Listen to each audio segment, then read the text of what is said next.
Good evening, everyone, and welcome. I would now like to call the February 27th, 2024 regular session of City Council to order. Can we have a roll call, please? Mayor Peck, Present. Councilmember Christ, Present. Mayor Pro Tem Hidalgo Faring, Here. Councilmember Martin, Here. Councilmember McCoy, Councilmember Rodriguez, Here. Councilmember Yarbrough. Here. Mayor, you have a quorum. Thank you. Let's stand for the pledge. Pledge allegiance to the flag of the United States of America and to the republic for which it stands, one nation under God, indivisible, with liberty and justice for all.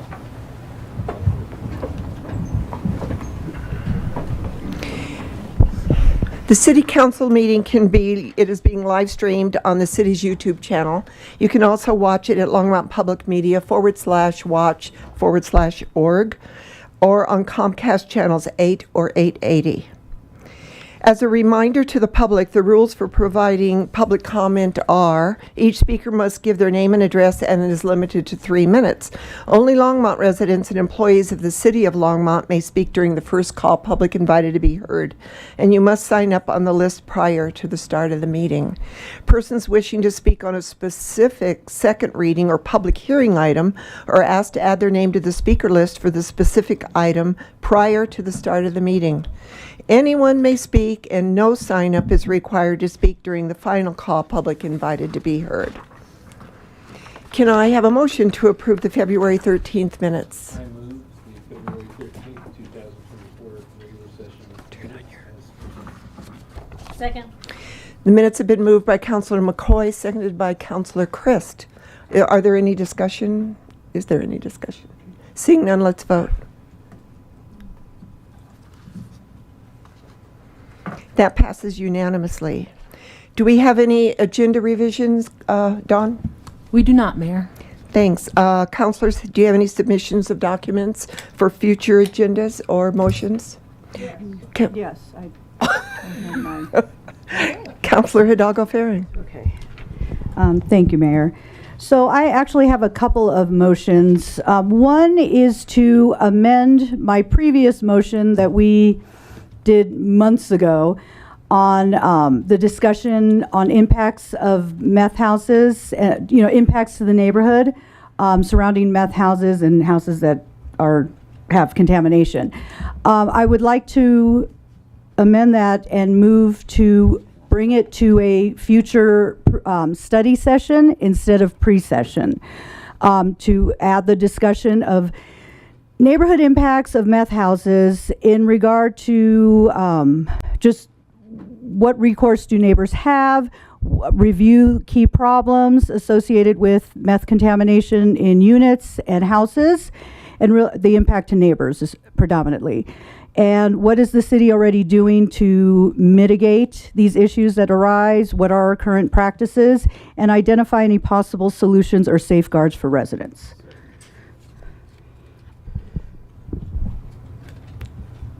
Can you turn your light on again, Sean? Seconded. Thank you. So Susie made the motion to bring back the meth house study with all of the issues that she put into that motion, and that's been seconded by Councilor McCoy. Is there any discussion? Yes, actually, my light's on but...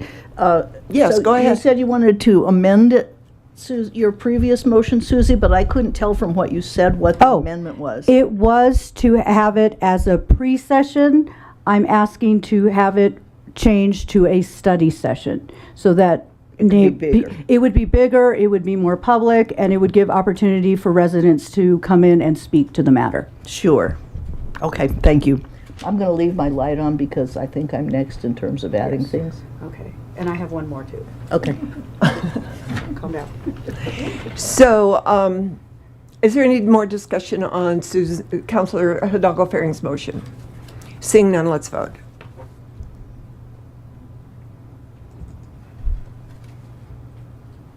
And that passes unanimously. Councilor Hidalgo Faring, you had two motions? Yes, I have my second one is to put on a future agenda during our special reports and presentation, an opportunity for our library board and director to present their annual report during our, I guess it would be during a regular council meeting. I had the opportunity to hear the annual report yesterday. I have never, in the time that I've served on the library advisory board, hear in detail what the expenses are, what they're doing, all the data that surrounds the amount of contact that the library makes with the general public, as well as circulation and digital materials. So I think this would be an excellent opportunity for council to hear the work they're doing. I'll second that. Okay, so Counselor Hidalgo Faring made the motion to have an update from our library board, seconded by Counselor Martin. It looks like Counselor Rodriguez has a question or comment. Yes, since these are technically departments that do report in an interior fashion to the city, up to the city manager, I will say it that way, probably through directors and whatnot. I'm sure that's probably why we don't generally get these, because we don't get a museum yearly one. We don't get Children's and Family Services yearly reports. So I'm just curious if we're kind of opening up a can of worms on this one to start having all of these come to council. I'm curious to what your thought process is on that. So I have no problem with hearing from other departments as far as the work that they're doing. I think it informs the public as well as it keeps us in the loop. I'm just saying this is the first time that the library has actually created a format and a slideshow that had been collecting the type of data they did this time. So this is fairly new for them in historical context. So that's why I'd like to bring it forward to share with the rest of council. And my input on that would be whether they do this annually, whether any other board or commission or division wants to report to us. The library has had a lot of discussion in the past year about a library district, about the discord actually on the library board. So I would personally like to know where they are today. Where are you after all we went through with the library district discussion, etc. And because we have a new librarian that none of us have heard from. So I am in favor of that. Seeing no one else in the queue for comments, let's vote.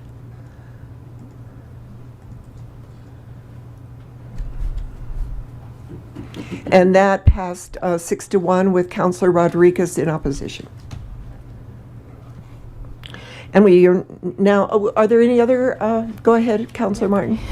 Yes, this is just a little one, and depending on how the council feels about it, it may be that it's little enough that we could just vote on it tonight, or maybe we can put it as on the next regular session, because there's no work by the staff to do it, but I don't have an itemized roster of expenses that I expect. I've been approached by the sister cities and Rotary because they have 6 to 8 students from the Northern Arapahoe that want to come down here, and they're coming up a little short on the budgeting of that.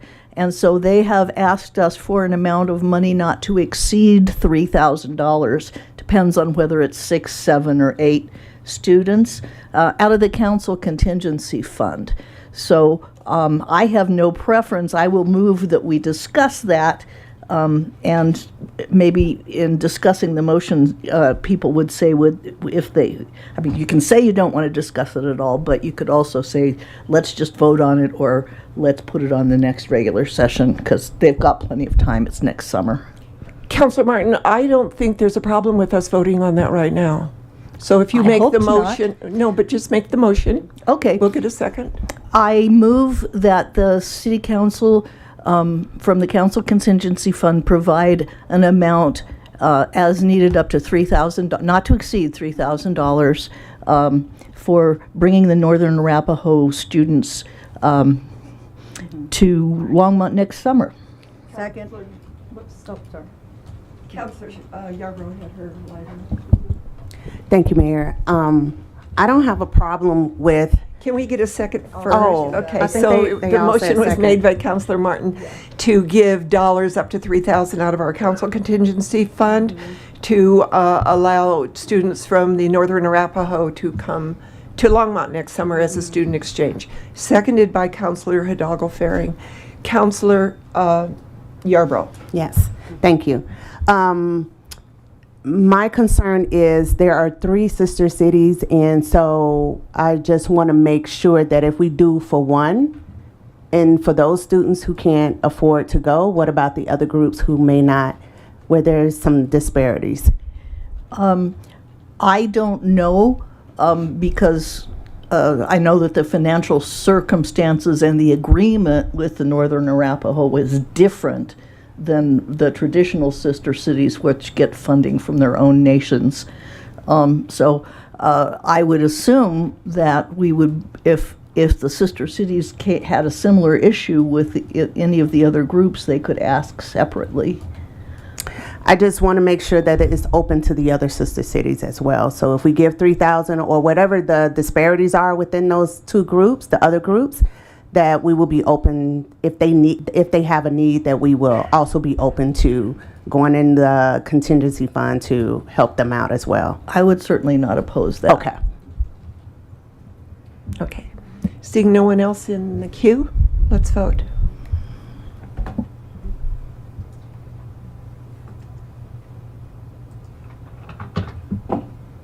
That carries unanimously. Thank you for that motion, Counselor Martin. All right, we're at the city manager's report. Harold? No report, Mayor, Council. And it doesn't look like we have any special reports or presentations, so we're going to go right to the first call, public invited to be heard. And remember that we would like your name and address, and you have 3 minutes. Where did I put that list? Oh, I thought I lost the list. Sherry Malloy.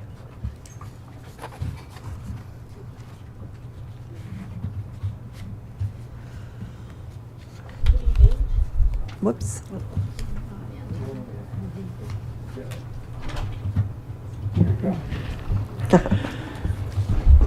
Good evening, Sherry Malloy, 1632 Sherman Way. I'm here to speak to 2 agenda items. First, the issue of raising city council compensation. 25 years since an increase is way overdue. Thank you for thinking about future residents who might be interested in serving. Serving on council takes a lot of time, brain power, energy, skills, and heart, and provides tremendous value to our community. Members deserve to be compensated with an allowance that demonstrates that their contribution is respected and appreciated. $750 monthly take-home pay is embarrassing to me as a resident. I know a 35-year-old smart, energetic entrepreneur with a 2-year-old. She works part-time from home. She told me, I'd love to run for city council, but I'm not going to do it for $750. That's just ridiculous. Sherry, can I interrupt you for just a second? I'm sorry to do that, but I think that that is not our compensation to date. So I don't want that to go out. It is $1,000 for counselors and $1,500 for the mayor. Take home. I said take home. Oh, I'm sorry. Well, then I apologize for interrupting you. Sure. Sorry. Okay. There are tools that calculate what $1,000 a month, established in 1999, would be today that can determine what pay is more current and fair. Please make a motion to direct staff to come back with this calculation, which also builds in an increase for the inflation rate every 2 to 3 years. The other issue is moving the 4th of July fireworks and other happenings to Dickens. Dickens Nature Area is protected open space and not a good location. We invested over $4 million taxpayer dollars there, including planting native plants, shrubs, and trees. There has been a huge irrigation problem, and the vegetation has continued to struggle to be well established. 8,000 to 10,000 people trampling the land with tarps, wagons, strollers, sparklers, ground, and other fireworks would cause a lot of damage to an already challenged area. Pedestrian safety is also an issue. There is very limited parking at Dickens and along Boston. The Best Buy parking lot can't accommodate cars for 10,000 people, so many would park by Lowe's or across 287. Both 119 and 287 are very busy, wide, and unsafe crossings, especially after dark. This high-traffic area has almost no pedestrian traffic, so drivers would be caught off guard. The fireworks display at the fairgrounds worked until 2020 when Boulder County wouldn't allow due to COVID. Fox Hill was tried with parking and viewing challenges. Again, the fairgrounds worked swell with multiple access and viewing spots, including Rogers Grove, Hobby Lobby, Home Depot, and Target, neighborhoods to the north and west, and Sunset Golf Course. These dispersed viewing locations relieved both parking and traffic nightmares, with hundreds of people not needing their cars at all. The fairgrounds makes the most sense. The proposed food truck addition could be located at the Rogers Grove parking lot by the picnic and restrooms. Likewise, moving the Symphony and Picnic to Dickens Nature Area is impractical. Roosevelt Park is a great location if Thompson is too small. It is more accessible than Dickens for musicians hauling their instruments and picnickers too. The city, I timed this. You know what? You had an interruption. Yeah. Go for it. The city has a well-established template for events at Roosevelt with stages, power, etc. Plus, Roosevelt is close to businesses for sandwiches, ice cream, coffee, and adult beverages. Please direct staff to pursue the fairgrounds for fireworks and Roosevelt for picnic, as well as recalculating a more fair and respectful wage for city council. Thank you. Thank you, Sherry. Jonathan Saprowski.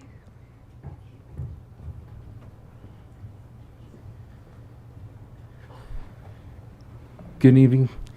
My name is Jonathan Saprowski, 1285 South Fordham Street. I just wanted to greet you all, and I wanted to begin by saying that it's an honor to address you, but also to introduce ourselves as new pastors in the area. Our church is opening in March, and so we just wanted to stand before you, not to bring a problem or an issue, but to say that we love this community, that we're very excited to be here and to offer our partnership to you in any way that we possibly can. My late father-in-law, who passed away of brain cancer in 2019, pastored here for 20 years at New Creation Church right across the street from Roosevelt Park. I was able to pastor alongside of him for several years before his passing, and during that time, we bought an ice cream truck to serve free ice cream and hot chocolate at the high school football games and around our community and different events. And, you know, we provided the atrium for the folks at the Christmas parade to come and just get warm and have some food. And, you know, we did some serve days where we were able to partner with city council previous in painting and doing yard work in some of the more dilapidated neighborhoods in our area. And as we begin this new venture, I just want to say that we are not only willing to be a part of that, but we hope that you would call on us in times of crisis, in times of celebration and tradition. We're here for this community. We love this community. And we hope that you would look at us as partners in this community and the times moving forward. Young man standing with me is our associate pastor and our campus pastor that'll be here at our Longmont campus. And we just want you to know that from the bottom of our hearts, thank you for how you serve our community. And please allow us to partner with you in serving the people here in any way we can. Thank you, Jonathan. Kim Zimmer.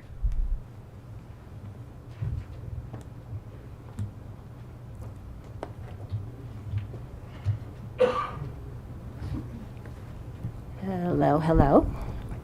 I'm Kim Zimmer. I live in Southwest Longmont, and I come in peace as a living woman of God. And I have some questions on the opt-out meter that have not been answered for our Longmont community. So I called Longmont Power and Communications. Almost every question that I asked that nice gal, she couldn't answer and referred me to the person in charge of the rollout, which is Michael Villalpando. So I emailed Michael Villalpando of the Longmont Power and Communications, and in the meantime, I did a little research. Longmont Power and Communications is Longmont's community-owned electric and NextLight internet service provider with high-quality, affordable, and reliable services for businesses and homes. On the website, for more than 130 years, public power cities and towns have been delivered a vital service to the American economy. You and your neighbors are owners driving utility policies, which I didn't know. Local utility government officials focus on your priorities, which is ours. Electricity in homes and businesses 24/7 at a reasonable cost, delivered safely on a not for-profit basis while protecting the natural environment, which, by the way, I am really concerned about the environment and all the impact this has on the environment. So public power is an expression of the ideal American of local people working together to meet its local needs, it goes on. City employees join with citizens serving in governance roles to provide electricity to every home and business in a safe and responsive manner. And I'm just repeating that, responsive manner. So our mission is to provide you with a reliable electric service at a reasonable price, and our priority is not shareholder value, which I'm really concerned because City of Longmont, all caps, is a corporation. It's on Dun and Bradstreet. But it says our priority is not shareholder value, but rather community value. So there's a lot of questions and questionable statements made on this website, and many of this community would not agree with. So let me continue with my story. So I emailed Mike Villalpando on February 15th, which was the day after Valentine's.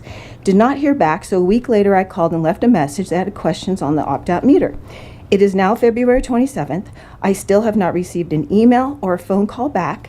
And before you know it, it's going to be Easter. So all that I have to say is that, and I just want to say thank you, but I just wanted to make a comment. So thank you very much.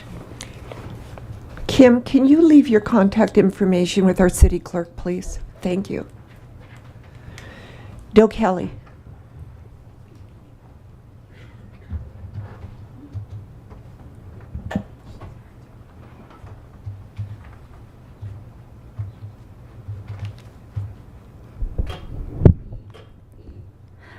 Hi guys. I'm Doe Kelly. I live on Barbary Drive. Let's see. Okay. Tonight I wanted to talk a little bit about, in the middle of the pandemic, there was an online EMF medical conference, and I brought it to everybody's attention here, one way or another. I didn't attend it at first, but later on I got to attend it, and there was a presentation in that medical conference that particularly stood out for me. It was a slideshow lecture entitled Diplomats, Mystery Illness, and Pulsed Radio Frequency Radiation, wherein the so-called Havana Syndrome and other EMR issues were discussed at EMR, electromagnetic radiation. And we talked about the Havana Syndrome. It's been brought up before at this council.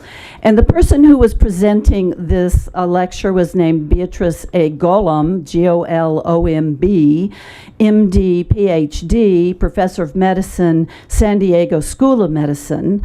And so my question is, who is Dr. Golomb and why should we care about her? So she heads up something called the UC San Diego Golomb Research Group. She's an MD, she's a PhD, and this group studies conditions related to oxidative stress and cell energy impairments. They work with Gulf War veterans, people with side effects from fluoroquinolone antibiotics, radiofrequency radiation, and other non-ionizing radiation from such things as cell towers and smart meters, and people affected by the toxins release in the East Palestine, Ohio train derailment.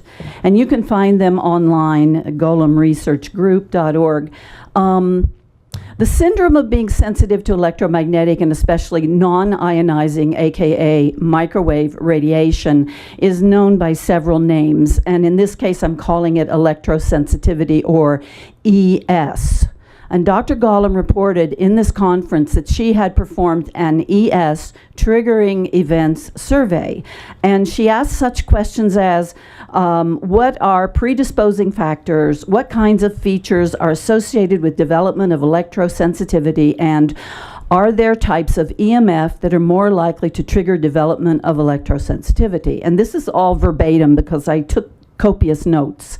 She went on to describe a survey that they conducted a few years ago, including a little over 200 ES people and about 50 healthy controls. They asked the electrosensitive people if they recognized an inciting or triggering event, And close to 70% of those people did. And by far, the most commonly reported trigger was smart meters. Now, if you do the math of 200 people, 70% is 140, and the majority of that reported a smart meter triggered their EHS or ES. Thank you, Dale. So I have a question for this council, which is, are you going to create some kind of a registry? So if people experience this when they get a smart meter, they can register it and they will know there's some place to go. You Thank can you. publicize it in the newsletter. Thank you.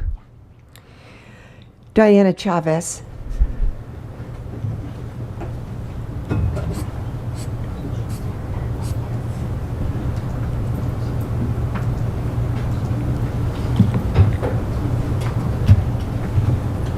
Good evening. I'm Diana Chavez. I live on Princess Drive. Diana, can you move that microphone closer so that the people in the back can hear you?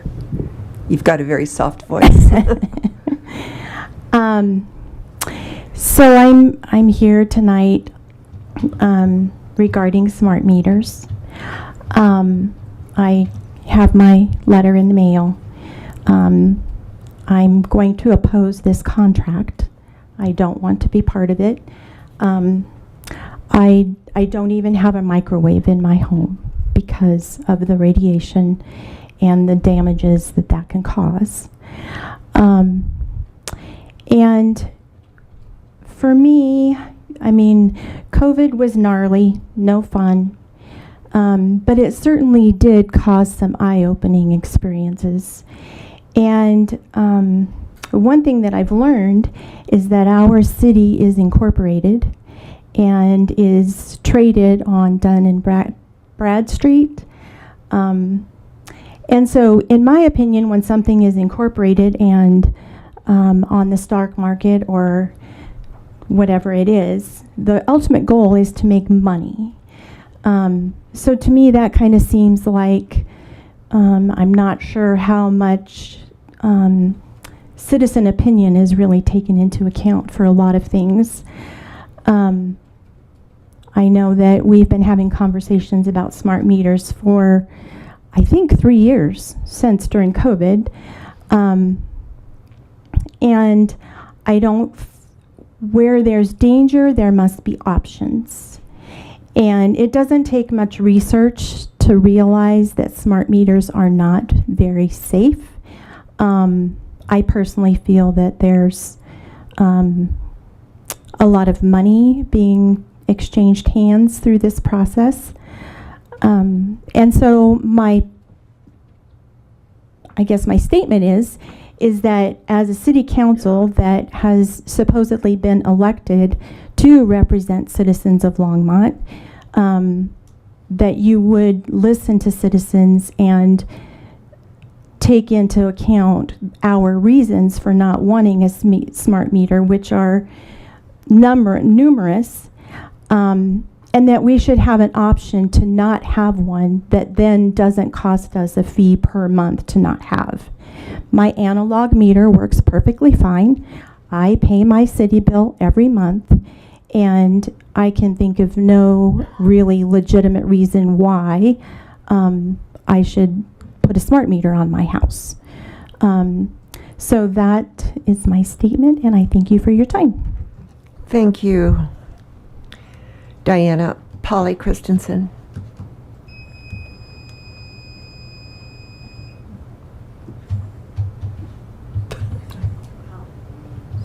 You call Polly, right? Yeah, Polly Christensen. I thought that.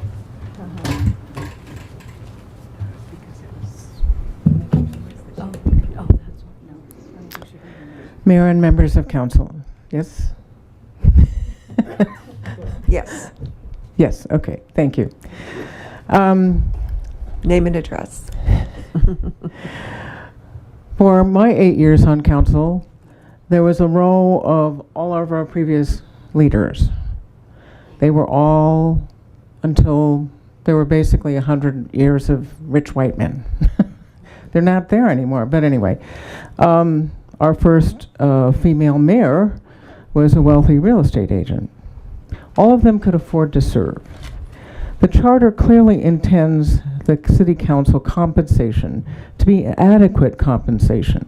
The last time City Council raised the rate was 1999. That's 25 years ago.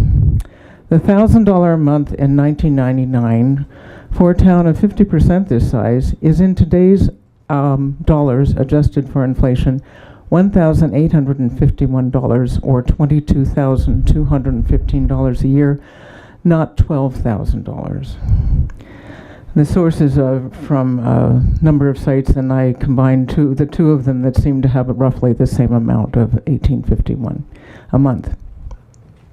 I served for 8 years, and I found I could not both work full-time and adequately serve the people of Longmont for 80 hours of work a month, so I quit my job at CU. I financed my 8 years by going into debt. Twice, I asked my fellow counselors to raise the compensation and was told by the 3 wealthiest that they would not vote for an increase because they did not need it. Well,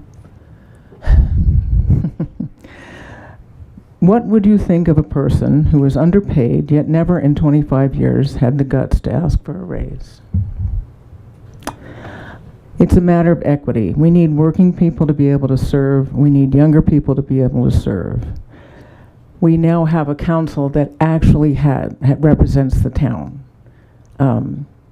We have people of color. We have people of different incomes.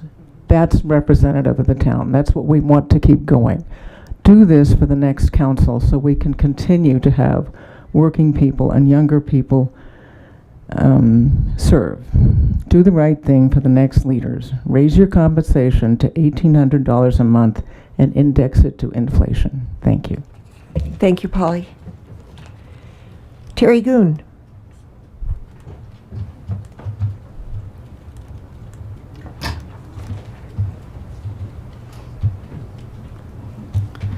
Thank you, Mayor. Terry Good on Martin Street. And I'm planning on opting out of the AMI as well. I don't expect anybody to change what you've got planned, but what I was calling about, or what I wanted to talk about, was about 3 months ago, I finally went to a remote reader. I'd had the standard manual reader for years and kept the dog inside during the first of the month. I went to a remote reader. And it was suggested, of course, for the people's safety, and because it's easier and they can read it from the street, it makes sense. Well, this weekend I got the letter telling me I needed a new meter, and it states there will be a one-time fee to install the manually read meter along with the expected monthly charge. So I couldn't understand why you would switch from a remote reader to a manually read reader. And the woman on the phone could not explain it to me in any way that made any kind of sense. But she said the city council determined this. So I suspect you do not get into the nitty gritty. But this is what I was told. So I came here tonight because the AMI project manager also didn't call me back. So I get that. Since there are currently remote read meters in use, I would request that rather than purchase new manually read meters that require people to go back into yards, jeopardizing safety and taking more time, that you keep just what we have. Those who go to AMI and leave the rest of the meters alone until they wear out. It makes zero sense to change things out now, especially to manually read meters, just because the majority of homes are going to AMI. Why on earth would you do this? And I get technology requires upgrades. I also understand when AMI was discussed, most of the people here in town did not want it, as far as people who spoke publicly. So here we are. I'm willing to pay extra because a human has to go outside the city buildings to get the readings, though I think it's a little high. But having a new meter installed that cannot be read remotely after just receiving a new meter 2 months ago, that can be read remotely, is not a good use of taxpayer dollars. So who do I talk to get the decision changed? And if there's a good reason for this, then please explain it not only to me, but to the poor people on the phone who need to share something with their customers that makes sense to them. Thanks. Thank you, Terry. Gary Hodges.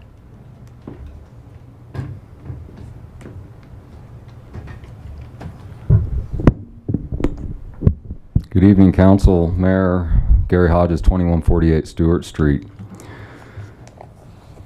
So what do California, Toronto, and New Jersey all have in common?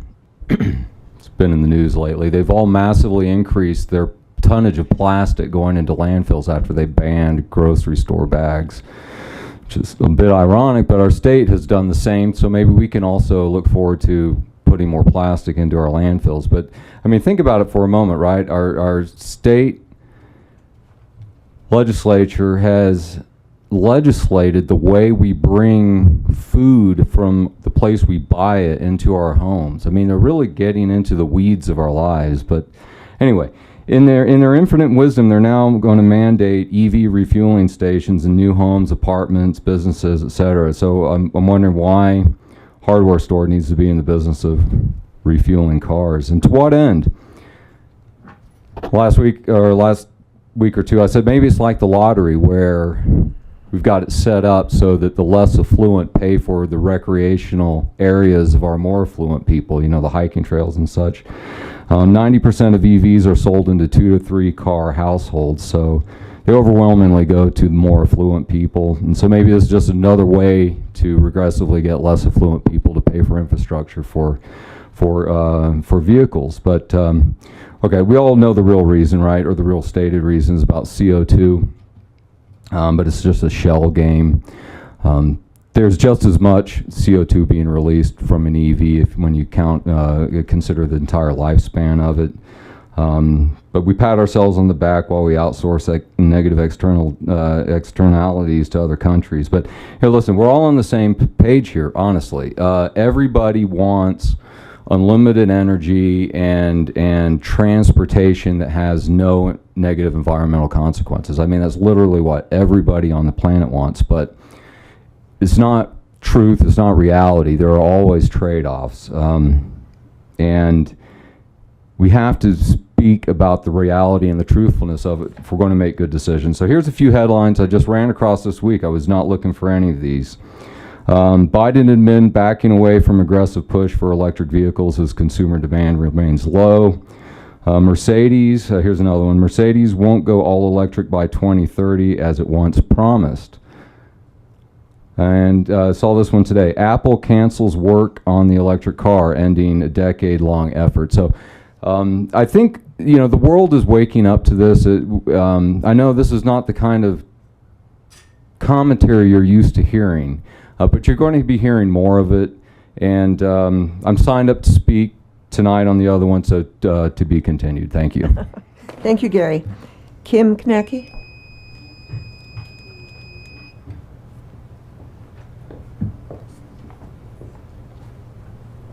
Mayor Peck, City Council members, Kim Knecke, 136 South Main Street, the Dickens Homestead, established 1862, located at the northwest end of the Dickens Farm Nature Area. I'm also first chair cannoneer for the Longmont Symphony Orchestra for the 1812 Overture on the 4th of July for the past 30 years. I have a few concerns.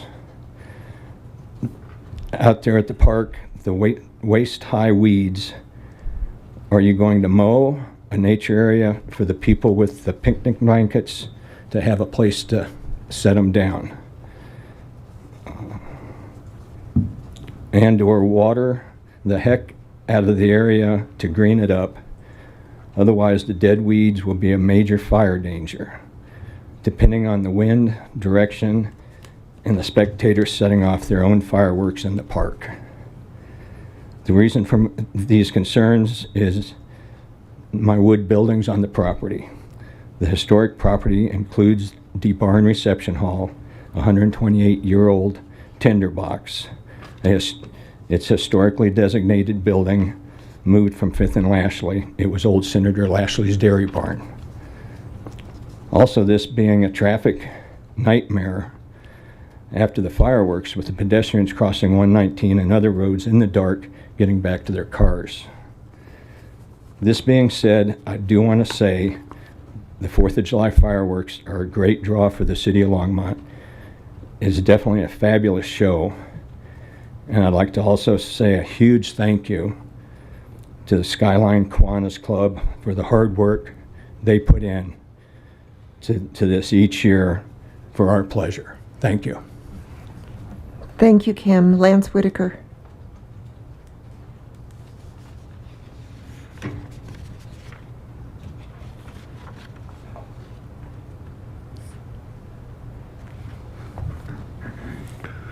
Mayor and Council, my name is Lance Whitaker. I live at 1750 Collier Street.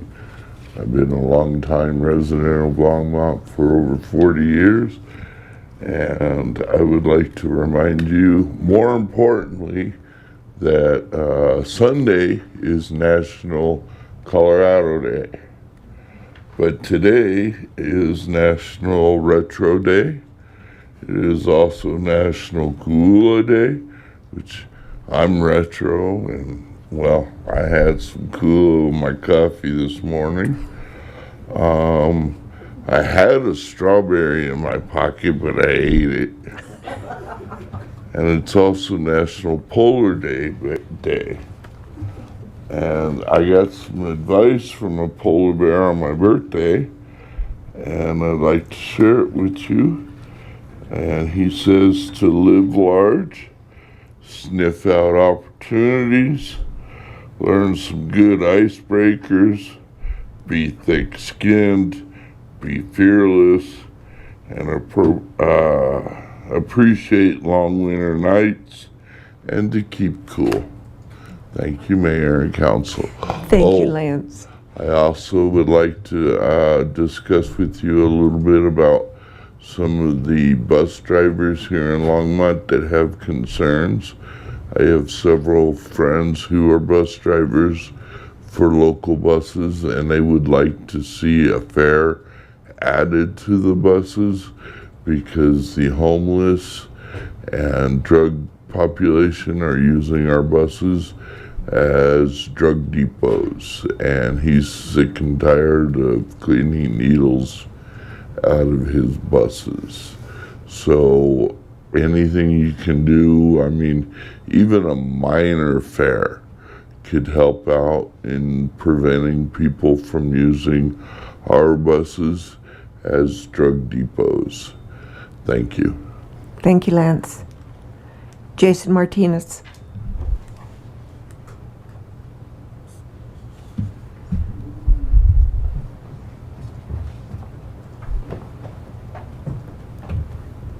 Hello, my name is Jason Martinez, and I'll politely decline to give my address, and I'll be open that it's because, like I shared with the Longmont Police Department when I called, I do have concerns about repercussions from law enforcement as I'm shaking the trees, dealing with them to stand up for me and stand up for my kids within our community. I've called your office, it rang through to the city manager's office, I've called the phone number for the Longmont police chief, and that rings through to the dispatch. So the people who can make the changes, they're not reachable by us. So here I am, and I'm hoping to advocate for myself, and I'm hoping to advocate for my kids.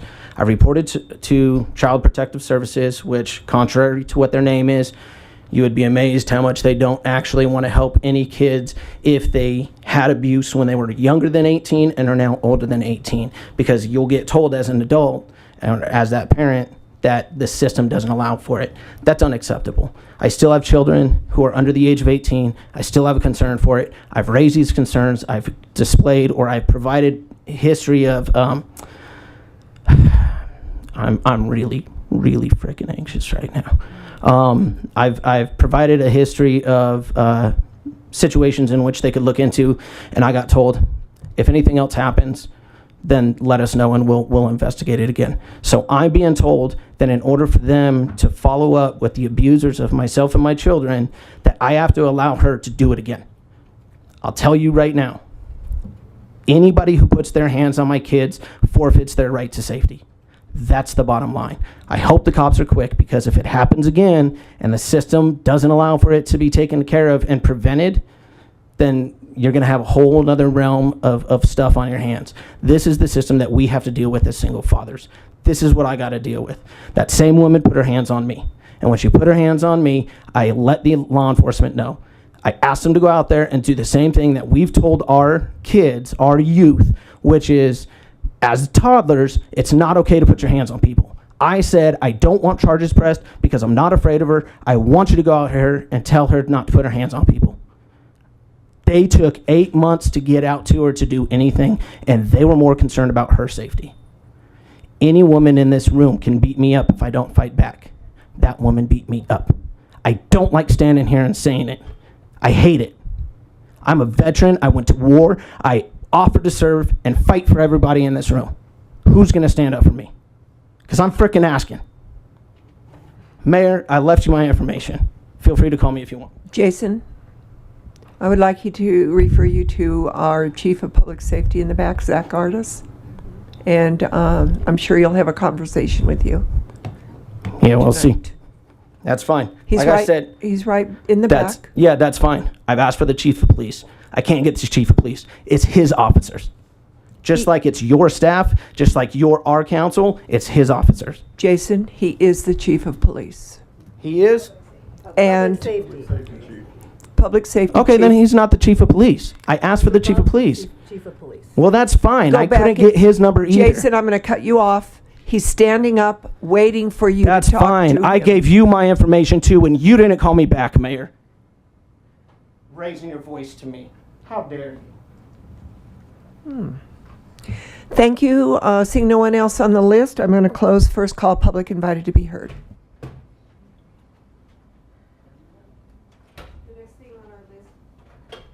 The next thing on our list is the consent agenda. Dawn, I'm sorry. Would you mind reading the items on the consent agenda into the record? Absolutely. The ordinances on tonight's consent agenda will be on second reading and public hearing on March 26, 2024. 9A is ordinance 2024-19, a bill for an ordinance amending Title 10, Chapter 13.20, and creating a new Section 110 of the Longmont Municipal Code regarding penalties for public lands violations. 9B is Resolution 2024-13, a resolution of the Longmont City Council approving the lease of real property known as the Olander property to J. Doche Farms, LLC.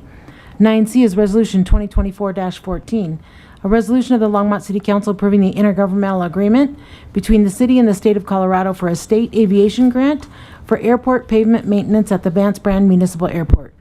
9D is Resolution 2024-15, a resolution of the Longmont City Council approving the intergovernmental agreement between the city and Regional Transportation District for partnership funding to the city's microtransit startup program. 9E is Resolution 2024-16, a resolution of the Longmont City Council approving the 2024 intergovernmental agreement between the city and Regional Transportation District for fare reimbursement on the local Longmont routes and access-a-ride services. 9F is accept one capital improvement program amendment approved by the city manager, and 9G is approve two capital improvement program amendments. Thank you, Dawn. Do councilors want to pull any items off of this consent agenda? Councilor Christ. I move to remove A, D, and E. Councilor, would you mind making a motion to approve the consent agenda minus A, D, and E? I move to approve the consent agenda, including B, C, F, and G. Okay.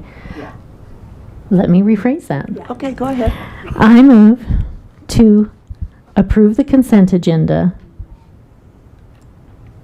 without A, D, and E. Perfect. Second. It's been moved. The consent agenda minus A, D, and E has been moved by Councilor Chris, seconded by Councilor Hidalgo Ferring. Are there any questions? Seeing none, let's vote.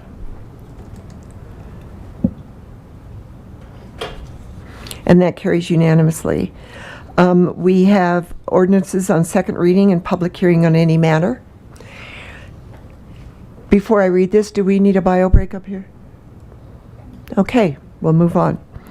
The first ordinance is a bill for an ordinance. It's 2024-15, an ordinance making additional appropriations for expenses and liabilities of the city of Longmont for the fiscal year beginning January 1st, 2024. Are there any questions from council? Seeing none, I'll open up for this bill for public hearing. Does anybody in the audience would like to comment on 2024-15? Seeing no one, I would like to, a motion. Move ordinance 2024-15. Second. It's been moved by Councillor McCoy, seconded by Councillor Martin. Let's vote. And that carries unanimously. The second one is 2024-17, a bill for an ordinance amending Chapter 15.05, Section 15.05.080 of the Longmont Municipal Code concerning electric vehicle parking. Are there any questions from council? Hang on for a minute. I need to read the rest of this. It's electric vehicle parking infrastructure development standards and amending Chapter 15.10, Section 15.10.020. Seeing no questions from council, I'll open up the public hearing on this ordinance. Is there anybody that would like to speak to ordinance, to this ordinance? 2024-17. Gary Hodges. Thanks, Gary, 2148 Stewart Street. So just going to continue on. I've got some prepared remarks. I'm going to read them because I got a lot to say. There's a lot to say on the subject. So the problem with most visions about so-called clean energy or renewable energy is both those terms are elastic and misnomers. Clean is in the eye of the beholder. There is no such thing as clean anything in the ways that people define clean. That is, we have to dig minerals out of the earth and use lots of chemicals and big machinery to manufacture all energy systems, whether it's a combustion turbine, wind turbine, nuclear plant, solar array, or a battery for an electric car. Everything begins with mining. To be serious about any of this, for example, an EV replacing an internal combustion engine vehicle, ICE vehicle, one would have to analyze a complete supply chain, what minerals are used, what it takes to get those minerals, how much are needed, how much they are refined, where they are refined, transported, in short, the complete environmental cost of each. And so EVs are obviously different than ICE for one simple fact, and that is the battery. It weighs about 1,000 pounds in a typical EV, and that 1,000-pound battery, because it is made up of copper, aluminum, nickel, manganese, cobalt, lithium, and other metals, requires digging up about 500,000 pounds of earth. Heavy diesel machinery is used, and powerful chemicals are required to dissolve the minerals and release them from the ore. So the bottom line is all this has environmental impacts and CO2 release, but mostly not in the U.S. because we outsource our environmental problems and pat ourselves on the back for being such good environmentalists. So it is these supply chain consequences where most analysts are being intellectually dishonest, and why so much of the public falsely believe electrifying our lives has an environmental benefit. So I'm not here to disparage EVs. They're fine. They have a lot of positive and interesting features, but they are not objectively better than ICE vehicles and are certainly not worthy of being subsidized either directly or in their use, i.e. charging stations. So I'm going to read this to let you know what you're in for when this comes about. This is from a really heavily documented research article on this. I happen to know the gentleman pretty well that wrote this. So, installing 24 or more superchargers at a filling station creates a power grid demand comparable to a small town or a steel mill instead of a convenience store demand level of today's filling stations. So at the same time, the higher power levels from EV chargers will radically decrease the lifespan of existing power transformers on utility poles, coming at a time when costs for new transformers have inflated about fivefold. Moreover, bigger, heavier transformers needed to support higher power demands will require the replacement of many of today's 180 million roadside utility poles. So slow walk this to the extent you can. Maybe don't do it at all. Just tell the state you're not interested. If you're forced to do something on what this requires, I would suggest doing the absolute bare minimum that the state requires. So again, if you're interested in reading this longer paper, it's very long. I just read one smidgen from it. Please contact me. I'll send you anything you like. Thank you. Thank you, Gary.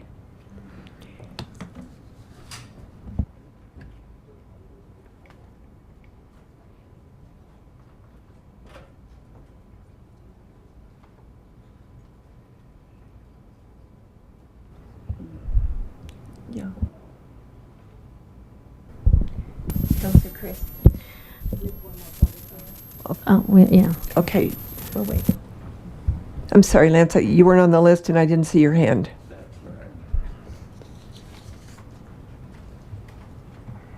I also have concerns over the freebies being given to EVs. Electro vehicles are going to put an increased strain on our roadways also because they are nearly twice as heavy as a standard car. So I hope you all, consider that also in his long statement. There's just so many reasons why we shouldn't give opportunities to people with EVs over gas engines. They're just going to be a real strain on our roadways with potholes and increased torques and various other things. But we're going to have to definitely upgrade our roads from asphalt. Thank you. Thank you, Lance. In a minute. Seeing no one else in the public that would like to address 2024-17, I will close public invited to be heard. I'm sorry, public hearing. So can I have a motion to move 2024-17? Councillor Martin. I move adoption of 2024-17. Second. It's been moved by Councillor Martin, seconded by Councillor Hidalgo Faring. Let's vote. No, we had, it was open on the second reading items. The council gets to, I opened it up to council first. I thought she had something. Yeah, Okay, never mind. but it's out of order. Technically speaking, there's always the opening of discussion after a motion. Yeah. But if there's nobody that's running this one. Yes. Okay, turn it up. All right, I'm going to go back. I've been corrected. Councillor Christ.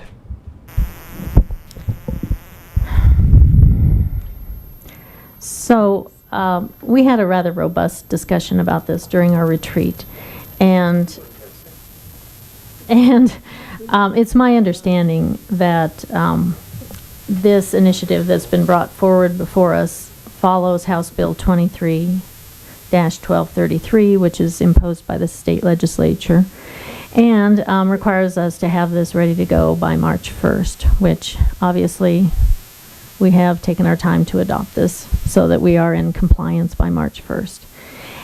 I also understand from Mr. Ortiz here, who brought this forward, that this is for all new development, and it is just as prescribed by House Bill 1233. Oh, is it making that noise? How frustrating. ADD is taking over. Thank you, Councilor Hidalgo Faring. Mr. Ortiz, would you like to respond? Mayor, Councilmember Christ, yes, that's correct. It would be for all new developments and as well as any existing developments that would result in a substantial modification of the site, meaning 50% of the square footage of the parking lot. Okay. And is that everything that's required by House Bill 23-1233? Mayor, Councilmember Christ, I apologize, I don't understand the question. Okay, are we going above and beyond what the House bill is requiring of us? No, we're implementing the House bill per the language of the ordinance. Okay. Okay, and in your form, you mentioned that there is no fiscal I can't find it now. No fiscal impact to with the proposed changes. Is that correct? So in terms of the staff responsibility for implementing the House bill, we would just be folding that into our existing duties. So we wouldn't be going above and beyond what would normally be required of us in a 40-hour work week. Okay. Having heard the comments today, do you have anything else something that I haven't asked you that you would like to add in terms of your presentation here? Well, I think that the speakers do make some compelling arguments. Unfortunately, I can't respond to the science. However, what we do know with respect to point source type of emissions, which are emissions from a factory versus mobile source emissions, point source emissions are usually easier to control and make cleaner. I believe Phil would like to add to that. Yeah, I think my name is Phil Greenwald, Transportation Planning Manager with the city. Just wanted to add some points to the comments that were made. The idea is that the House bill forces all cities to do this in the state. So we're just trying to comply with that House bill regulation. And so we don't really have any say over, some of those items, except to say that we are trying to comply with the bill or the law now. It is the law now. So we're complying with that. And the EV stations going in are at the cost of the private developers that are going in, as well as there may be some cost to the city as far as when we do affordable housing. So we're looking into those costs and how they impact us, but there's nothing budgeted that we need to. There's nothing in our council column that refers to a budgetary item for this. This is all done at a different level. We obviously have to work with our LPC, Longmont Power and Communication, to make sure the infrastructure can work with what they have, and I think there's some compelling arguments about what that means to our system. But again, we're complying with a law that is starting on March 1st. All right. Thank you, Mr. Greenwald and Mr. Ortiz. Based on those comments, I'd like to move. Oh, then did we second it all? Yeah, we did. Okay, then I'm ready to vote. Or it looks like Councilor Martin has a comment. So before you leave, is it correct that these charging stations will not be free? I know the charging stations I've used, there is a charge. There is a payment for them. So I don't want people to think that this is a freebie that people with electric vehicles are getting. Mayor, to your point, exactly is correct. The EVs will be charged at the rate of electricity that are being used. So it's not a freebie. Correct. Thank you. Councilor Martin. Well, the mayor stole my thunder a little bit, because I was also going to point out that the charging stations are not free. Also, that the law does not always require complete charging stations. They just have to have the electric infrastructure of the buildings, in most cases, be ready for charging stations. And then the last misconception that I would like to correct, an array of what was referred to by a speaker as superchargers, that is level 3 chargers, would require that many of them would require battery backup to be in order to be permitted by the city, because we couldn't possibly tolerate anything that could draw that much power on a random basis. So, and having installed battery backups have all sorts of positive uses that the city could take advantage of if it chose to in separate legislations. But we do have the power to make reasonable decisions about what kind of demand any kind of enterprise places on our distribution grid. So we don't need to, be afraid of things like that. Thank you. Thank you, Ben and Phil. So let's vote. We've already discussed this.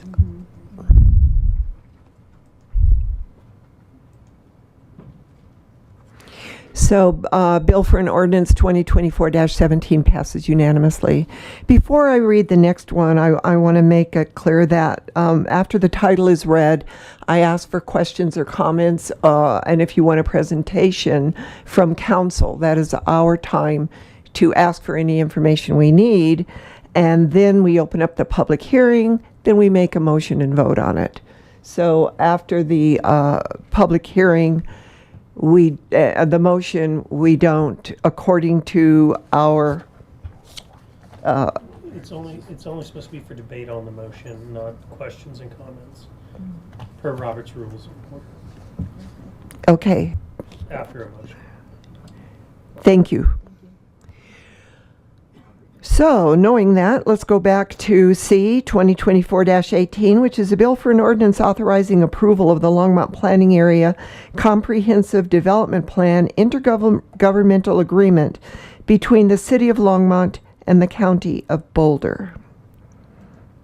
Are there any questions, comments from council? Councilor Martin. I just want to confirm my understanding that this is the intergovernmental agreement that affirms the boundaries of the Longmont planning area with respect to Boulder County. Is that correct or incorrect? Mayor Peck, Councilmember Martin, you are correct. Thank you. And you could say whatever else you'd like to about the agreement, but that was the point that I wanted to make. Joni, I do have a question. Is this the same planning area that has been defined? When was this defined, this planning area? Mayor Peck, so the planning area in the current version of the IGA before you tonight is the Envision planning area, which is by and large a continuation of similar planning areas that we've had since the early 80s. Okay, thank you. Councilor Christ. The section that says new sections, is that added on from the last time we saw this ordinance? Or it was included?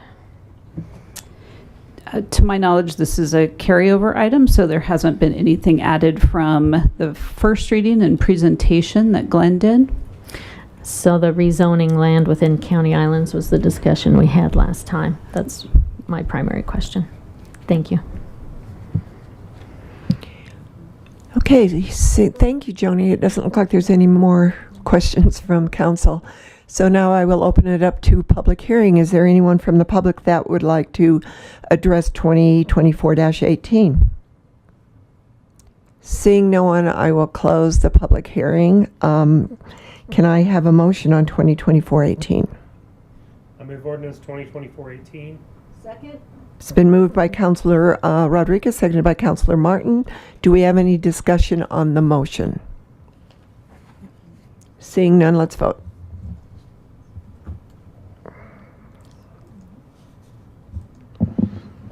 And that is the last item on the second hearing. Let's take a 5-minute break. Mayor, do you mind reading the result of that last vote? Oh, of course, that passes unanimously. Thanks for the reminder.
We are ready to begin again.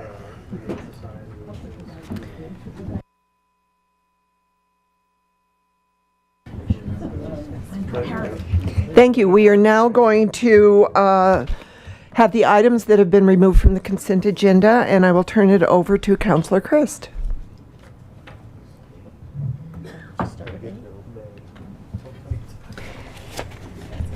Okay.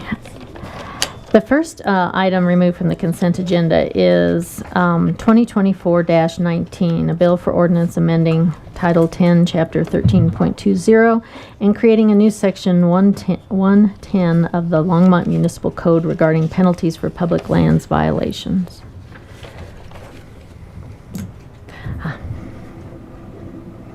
Okay, here we are. Let me pull this up.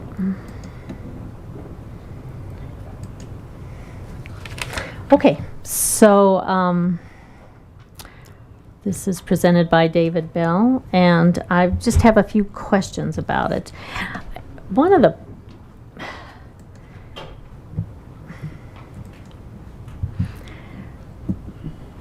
funny things about this is I kept reading it and then thinking, what? I'm looking at page 6, which starts with hazardous activities.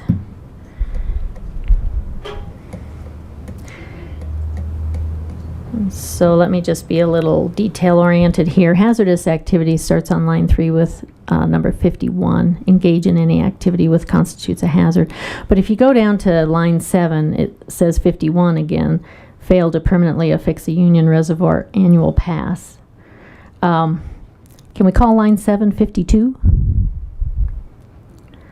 I'm sure we can go ahead and, Mayor Peck, Councilmember Chris, we can go ahead and take a look at that. I don't have our legal counsel with here tonight to see how we could combine those or how we call that, but I think it's something we could do. Eugene, do you have? Mayor and Council, Eugene May, City Attorney. This is first reading. We can just fix it on second reading. It's Scrivener's error. Yeah, okay. So, but let's talk about the topic, which is about, it says, permanently affix a Union Reservoir annual pass in a visible location on the lower driver's side of the registered vehicle's windshield. And this is very car-centric. So I'm wondering, the Transportation Department's doing a lot of work over there to increase pedestrian and bicycle traffic on Weld County Road. And I'm just wondering, what if somebody wants to bike in or wants to microtransit in, and that's really where the council wants to see a little more, mix it up with mobility. How would they be able to use an annual pass? And is it just that you can only use one vehicle when you go into the reservoir?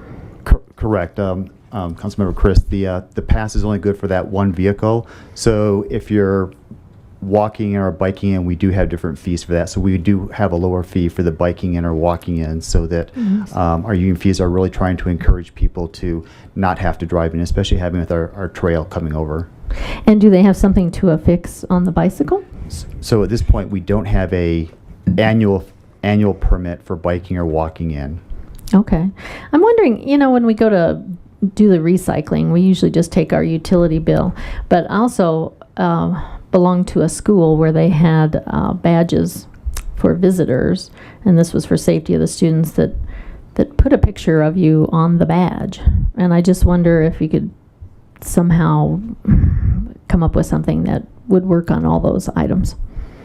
I believe as we move forward with like the union updates for their fees, those are something we could look at. This is one of the things we have talked about in the past, again, trying to encourage that. The thing with the benefit for the season pass for the vehicle is that pass covers the whole vehicle. So getting multiple, for a family that has 4 or 5 people in it, it's a great way to get a great benefit. So as a bike, I'm not sure we get the same benefit. We only have one person coming in on it. So definitely something we look at, how we try to encourage. We know we have, in addition to the sustainability piece, we know we have parking challenges at Union Road where people are backed up out the gate going out to County Line Road. And if we could encourage people to walk in or bike in, it's something I think we're looking for creative ways to do that. Okay. So it is something that you're hoping to improve. Okay, now as we continue on to section 4, I noticed that you're shortening the hours or just not allowing overnight fishing. And I had a friend who had a sign at her back door that said, "We interrupt this marriage for the fishing hour." I know a lot of fisher people like to go out when it's dark. I guess the fish bite better then, or it's quieter, or there's less. So, have you had input from, I guess there's associations for fishermen and fisherwomen? So one of the things with Union Reservoir, we have a lease from the Union Reservoir Company, which requires us to close and gate that property. Because we didn't have staffing to do that for a while, we counted on seasonals and temporary people, then it was just getting left open. So now that council has provided us more resources out there, we do close that gate. It keeps people from being there after hours.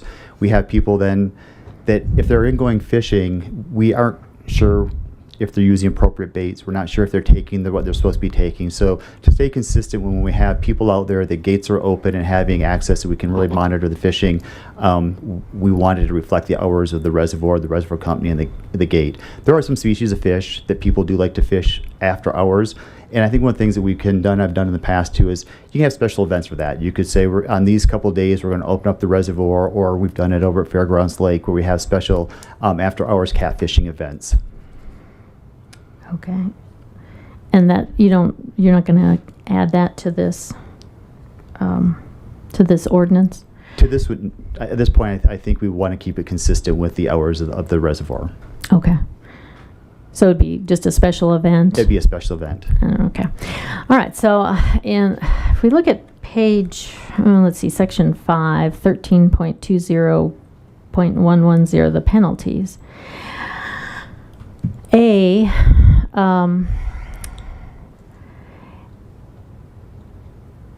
On line 7 says, these fines, which shall not be suspended or revoked, as follows. But if you look down on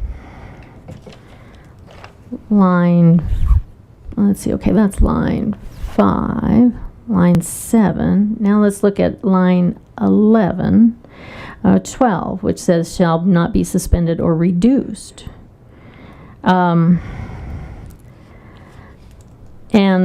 Forgive me for being picky, but I've spent a lot of time with contract law in front of a judge or at the court with contracts. And it seems like both of these say upon conviction, the court shall impose, the court shall punish. Okay, so it's my understanding that a judge cannot revoke a law. So maybe we need to be consistent there. And I will let Eugene take this one. Okay.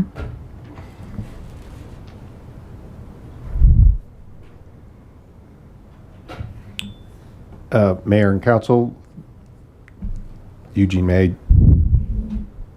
what's your suggested language?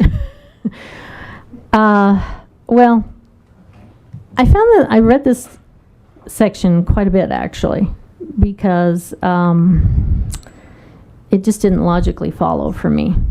Okay, so if we start, first of all, we also have the same problem that they're both listed as A, so that's just a picky little thing.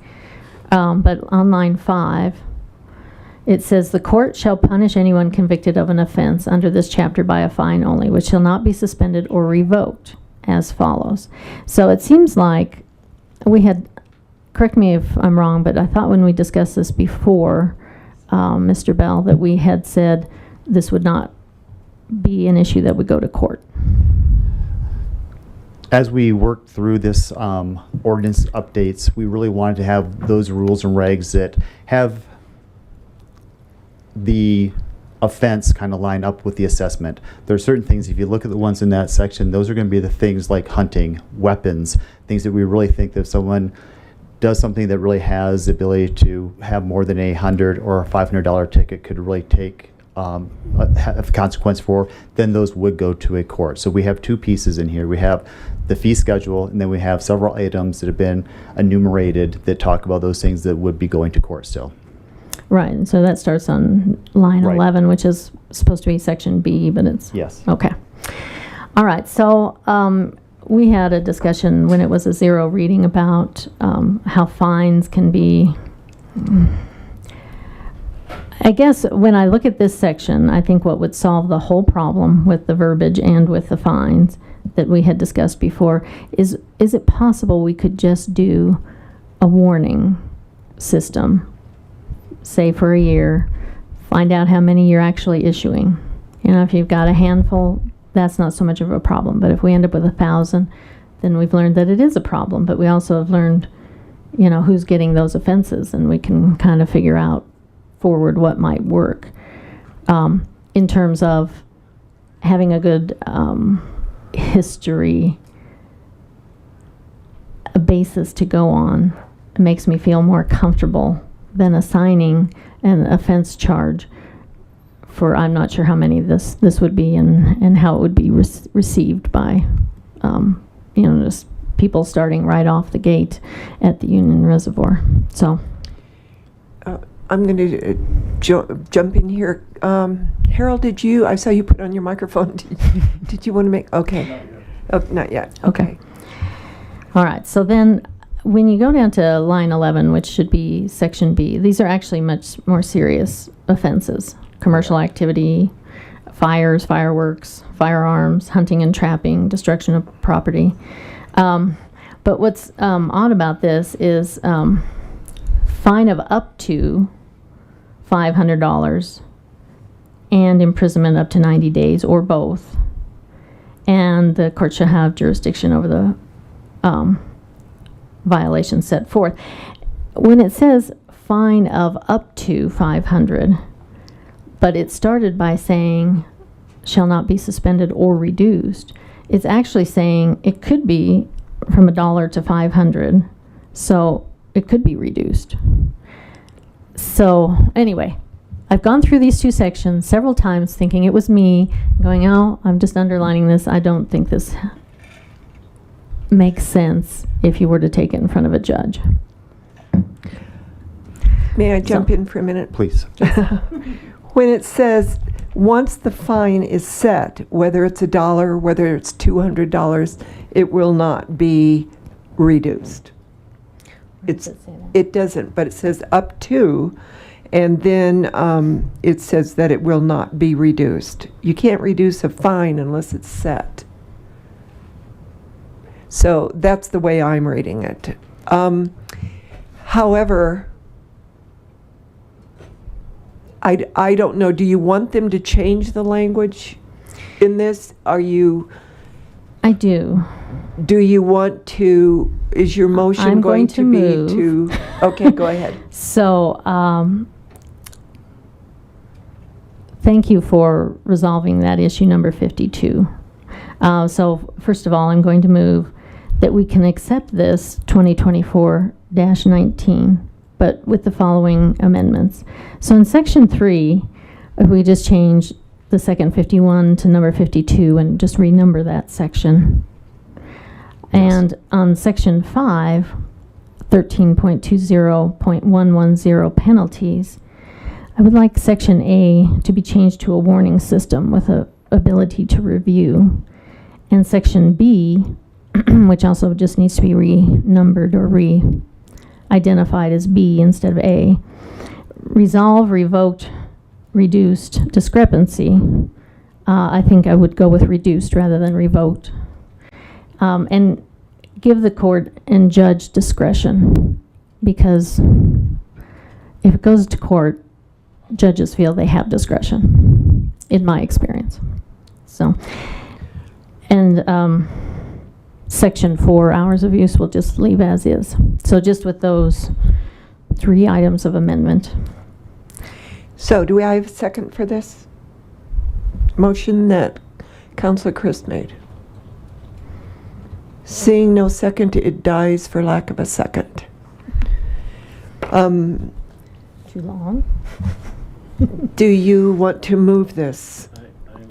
Okay. Councilor McCoy. I move ordinance 2024-19. I know you will correct the... We'll take care of that. So that's been moved by Councilor McCoy, seconded by Councilor Yarbrough. I do want to say that I know a lot of work went into this, and it was legal has been involved in this completely, and I trust our legal team. I do know that it's very expensive to clean up Union Reservoir, to take care of Union Reservoir. And for me, the fines are appropriate. People know what it's going to cost. If they screw it up, then maybe they won't do that. So, is there any, Councilor Martin? Yeah, I just have a couple points of clarification on this because I also had some misunderstood the intent. I thought these were equitable adjustments for things that used to have penalties already, and now we're just regularizing them. So that was the intent. This was something that's brought forward by the Rangers and our legal team to look to see how we could do a better job of not having people take off for the majority of it. Now, again, as we talked before, over 90% of the contacts we made trying to get voluntary compliance are warnings and verbals. For those other ones that were across that threshold where people had multiple offenses or something felt cross that line, when we sent them, it was a day off work, it was going to court, it was having uncertainty on what the judge was going to assign as a penalty. So this really takes majority of what we're doing and tries to make it something that the Rangers, the officers, and the public says this was the violation, you understand it, and here's your ability to pay that and be done with it. You can still go to court.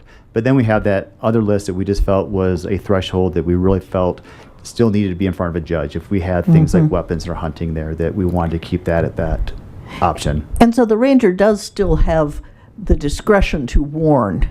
You don't have to assess one of these penalties. Correct. And I think that's, again, I will go back to my philosophy, which I believe we've hired rangers that have come in with that philosophy, that our goal is always voluntary compliance. And that can be through education, it can be through warnings. But again, I think people need to know that at some point there are consequences to bad behavior, if it's the extent of that bad behavior or it's multiple offenses of that same bad behavior. Yes, and just as a courtesy, I would like to say it is too hard for council to amend something that's legalistic like this on the fly, and that's the reason there was no second, I believe. Seeing no one else in the queue, let's vote.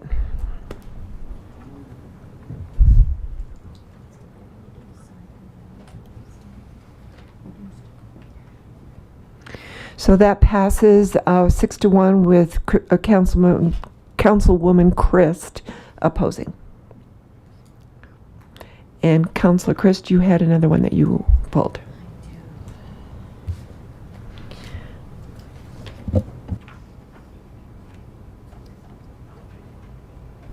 This is quick. Councilor Christ.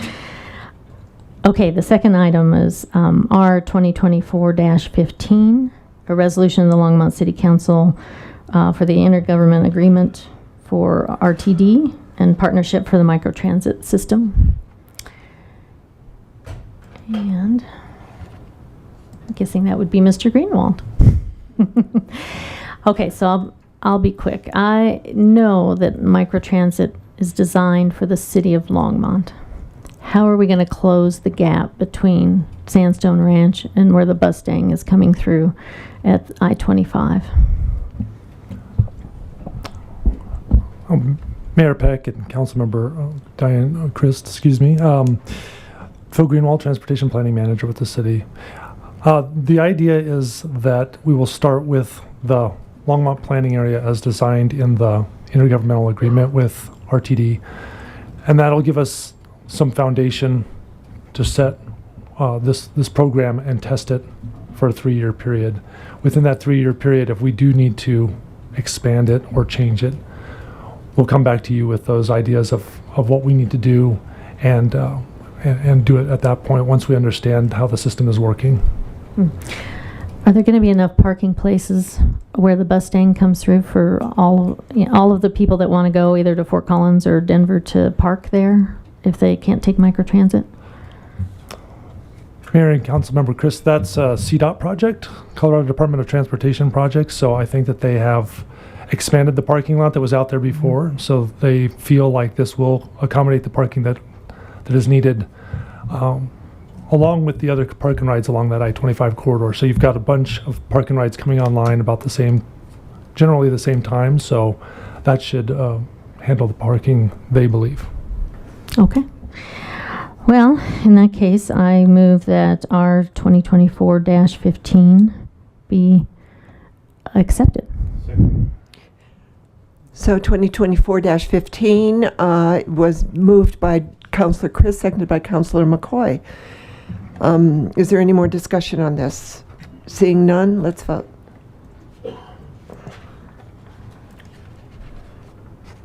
And that carries unanimously. Councilor Chris, you had one more. I did, and it is R 2024-16. The resolution approving the 2024 IGA between the Regional Transportation District for fare reimbursement on local routes and access a ride service. Excuse me. Mr. Greenwald, I'm sure you heard comments about from the community that some people prefer that there might be a slight fare on the local RTD buses.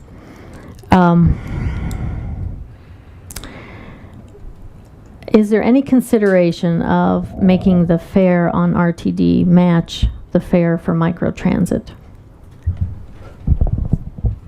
Mayor and Councilmember Chris, again, Phil Greenwald, Transportation Planning Manager with the city. The idea is that the microtransit will likely have a fare, just to give it that value, but it will not match. It'll be our fare. It'll be something that we determine based on the needs of the program.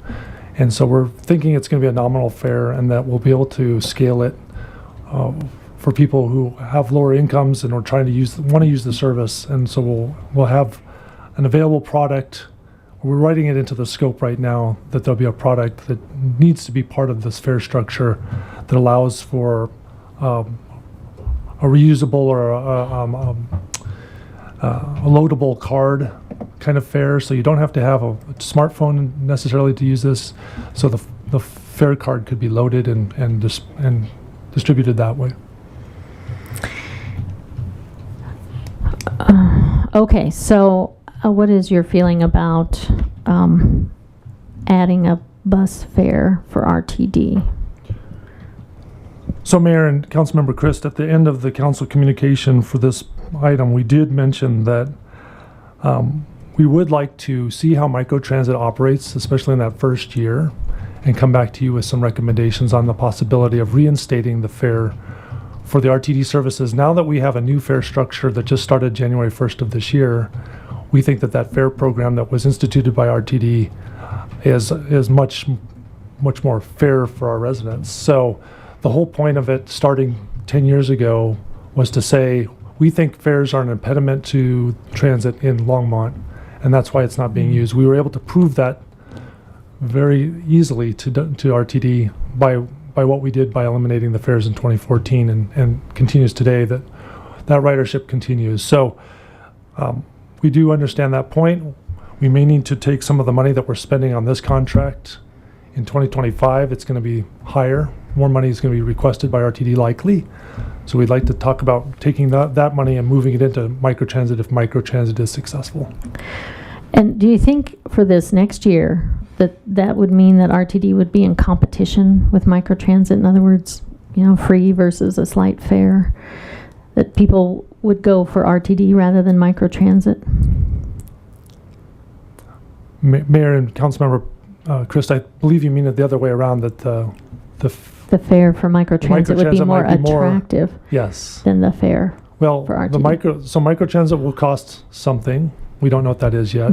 We'll work with the vendor that we select through the RFP process on that. RTD will continue to operate based on this IGA that's in front of you right now. Will continue to operate with no fares. So the idea is, if microtransit is as successful as we hope it will be, that will not provide the competition, but it'll be more of a partnership piece, because the microtransit will bring people to the transit. It'll take care of that first and final mile issue that we have right now with fixed routes, where there's lots of gaps in the system. People can't get to it. People can't use the current system. So this should provide that, fill those gaps of that first and final mile. Great. So you think it'll be complementary? Thank you very much. Yes, complimentary is the word I was looking for. Yeah. I had more time to think about it. All right. Thank you, sir. So, and for giving us the background, just for the public here and at home, and also for council's benefit. So I move that our 2024-16 be accepted. 2024-16 was moved by Councilor Christ, seconded by Councilor Yarbrough. Is there any other discussion on this? Seeing none, let's vote.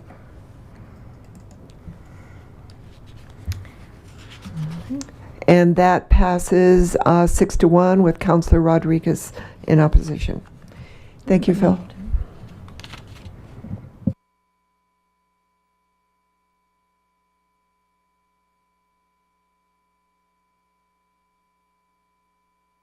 The general business portion of our agenda, and it is the proposed 4th of July event.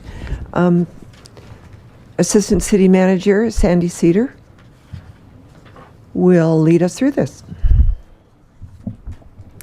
Thanks, Mayor. Sandy Cedar, Assistant City Manager, and I have a team, I would dare say a posse, to help me with this conversation. So I'm here kind of speaking as your historian on the 4th of July events and how they have worked in Longmont in the past. I have been involved with the 4th of July fireworks for the past 5 or 6 years, kind of starting when we had some budget woes and had to cut the fireworks from our ongoing budget. At that time, the Skyline Kiwanis, who had already been giving some funds to the city to make the fireworks even better, did decide to take over the event at that time during that budget year. We continued to budget for police and fire services, and at that time the fairgrounds was still the hosting spot for it. We certainly have seen our fair share of traffic issues with hosting it at the Boulder County Fairgrounds. And during COVID times, 2020, we were unable to give them a permit and help them to do that. It just didn't make sense for us to do gathering even outdoors at that time. The Boulder County Commissioners, or whoever it is that runs the Boulder County Fairgrounds, the next year also was pretty leery about holding the event there. And that is when the Skyline Kiwanis decided to move the event to the Fox Hill Country Club and Golf Course. I should have started by saying the reason we're even here is because Council Member Hidalgo Faring had asked about the fairgrounds as fireworks, and Mayor Peck, you had asked about a drone show around that time. And so we got our thinking caps on and started thinking a little broader about 4th of July fireworks and some of the challenges we have here in the city, and pulled together a group of folks to kind of talk about, okay, so we're being asked these two questions, but can we look at this a little bit more holistically and community oriented? So as I mentioned, in 2021, the Kiwanis moved their fireworks show to the Fox Hill Country Club, which is interesting because the golf course itself, where you're setting off the fireworks, is not within city boundaries, although the clubhouse itself is. So they had to kind of bob and weave through Boulder County, unincorporated Boulder County, and Mountain View Fire in order to get all the permits that they needed to do that. And I think they had a pretty successful show, a whole new place, area in Longmont. We're able to see fireworks that hadn't been able to see them before. But over the last couple of years, that has created some neighborhood impacts, certainly some traffic impacts that we were not thinking about in those first few years as more and more people have gathered to see their spectacular fireworks show. Part of that discussion, of course, just thinking of staffing, I'd like for you to consider that when the fireworks were at the fairgrounds, the staffing was almost 2.5 times what it has been at the golf course. So location of these fireworks matter when it comes to how we staff up for public safety. The other thing that I would mention is that in 2020, you may remember, since we weren't having a fireworks show and everybody was homebound, we saw a tremendous increase on illegal fireworks in neighborhoods, and that created, I think, quite an issue for a lot of folks. That has obviously calmed down some since the pandemic, but maybe never again to the levels before the pandemic, unless something like this might work. So we met with the Kiwanis, Mayor, particularly about your request on a drone show. We asked them if they would be interested in hosting a drone show instead. They declined. They said they really want to host a fireworks show. It is their funding. It is private funding at this point, with the exception of the fire and police folks that help, and traffic engineers and everybody that helps out. But I went ahead and did check out a couple of for-profit drone performance companies, and you can see the costs there for what that looks like. If you were to host a drone show, what the Kiwanis did mention was that they would be happy to have it prior to fireworks if that's something that the council was interested in.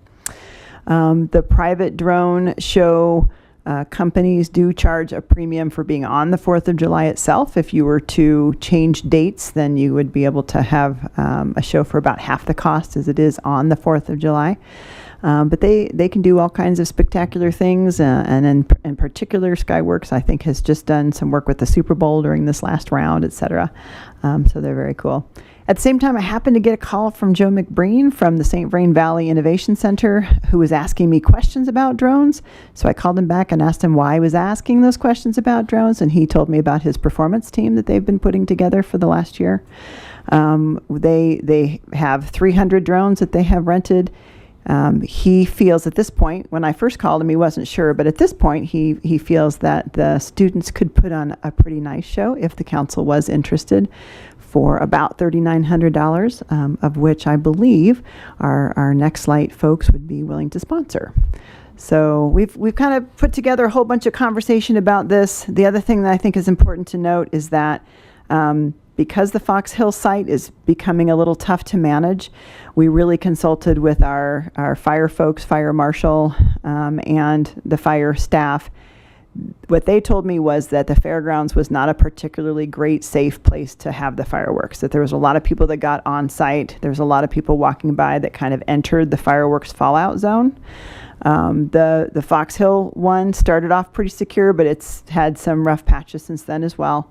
Their recommendation is to hold the fireworks kind of regardless of anything else that happens at the fire training center, because it is completely fenced in and the fallout zone could be completely secured.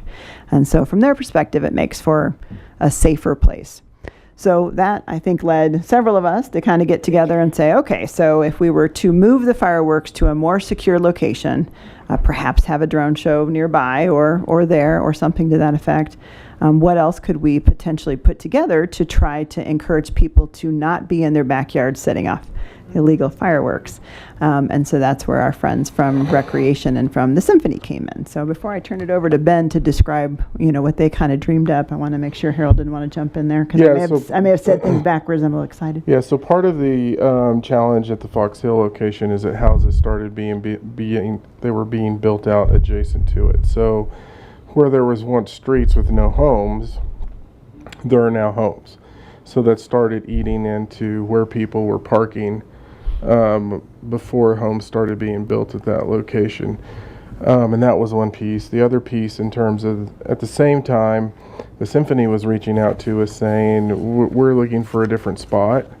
And I believe they talked about Roosevelt Park. And what we were just trying to figure out at that time is managing capacity of all of our different staff, from public safety to recreation, in multiple locations. So we were trying to figure out a way to make it more efficient, and hit all of those things that Sandy was talking about. So Mayor, really, when we pulled everybody together and really we really pulled our partners in from Recreation into this conversation, and we had a few different goals. One was to provide a safe space for the fireworks show.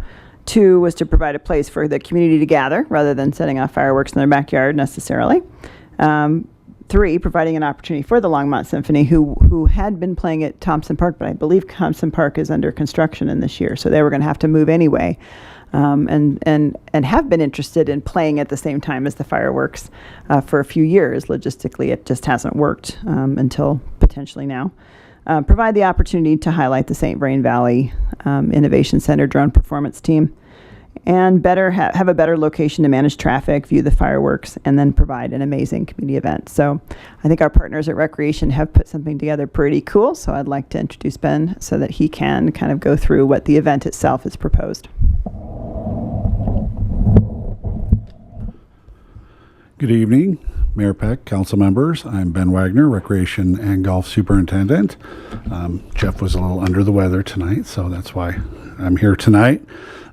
So yeah, that gets to us. And we were tasked with coming up with an event surrounding the fireworks that would be accessible to the community, fun, free, just something that we could all be proud of. And so I got our event czar, Sam Calhoun, in back of us to put together some ideas, which are in your packet. And I'll kind of hit some of the highlights. So we kind of thought of, classic Americana. Let's get some games involved. We want to hear music. We certainly thought of the symphony. And yeah, going back with the symphony, we have been in discussions previous to any of this about them possibly moving for this summer and possibly beyond. And then we found out Thompson Park was going to be closed this summer. So just kind of a sideline on that, just so you understand that. So the events, what we have set up, we've been tasked to do is come up with this. And we basically plan about a 5 to 9:30-ish, depending on when the fireworks finish, event that would involve a couple bands. It would involve our stage that we own. We would need to put up, if the symphony is involved, we would put up a tent for them to perform in. It'd be a food truck event also. We'd put food trucks at this site to allow folks things to eat. Carnival games, have a company out to do a multitude of carnival games, so people would have something to do, something else to do other than hopefully set off fireworks at our event, which is really the last thing we want to see out there. And certainly we would be trying to shut that down if we did see any of that. And then, of course, the potential of a drone show now, which is exciting to hear. This is kind of the first I'm hearing about the specifics of it. So, and then the fireworks show, which Kiwanis has done just an amazing job of picking up.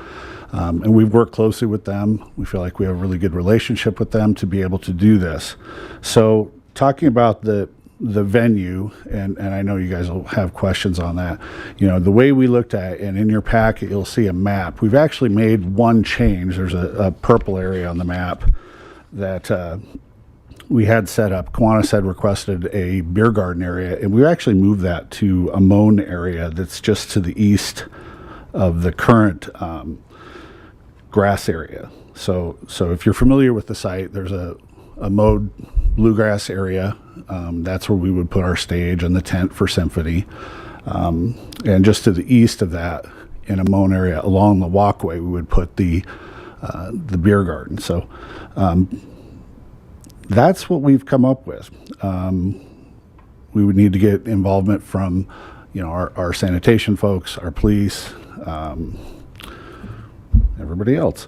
The reason we picked the way we did, there's multiple ways to look at that site. It is not designed for events. We recognize that. This is not something we plan to have multiple events. That's not where we're going with this. But the accessibility we see from the part, we obviously see the major parking being at Harvest and probably both sides.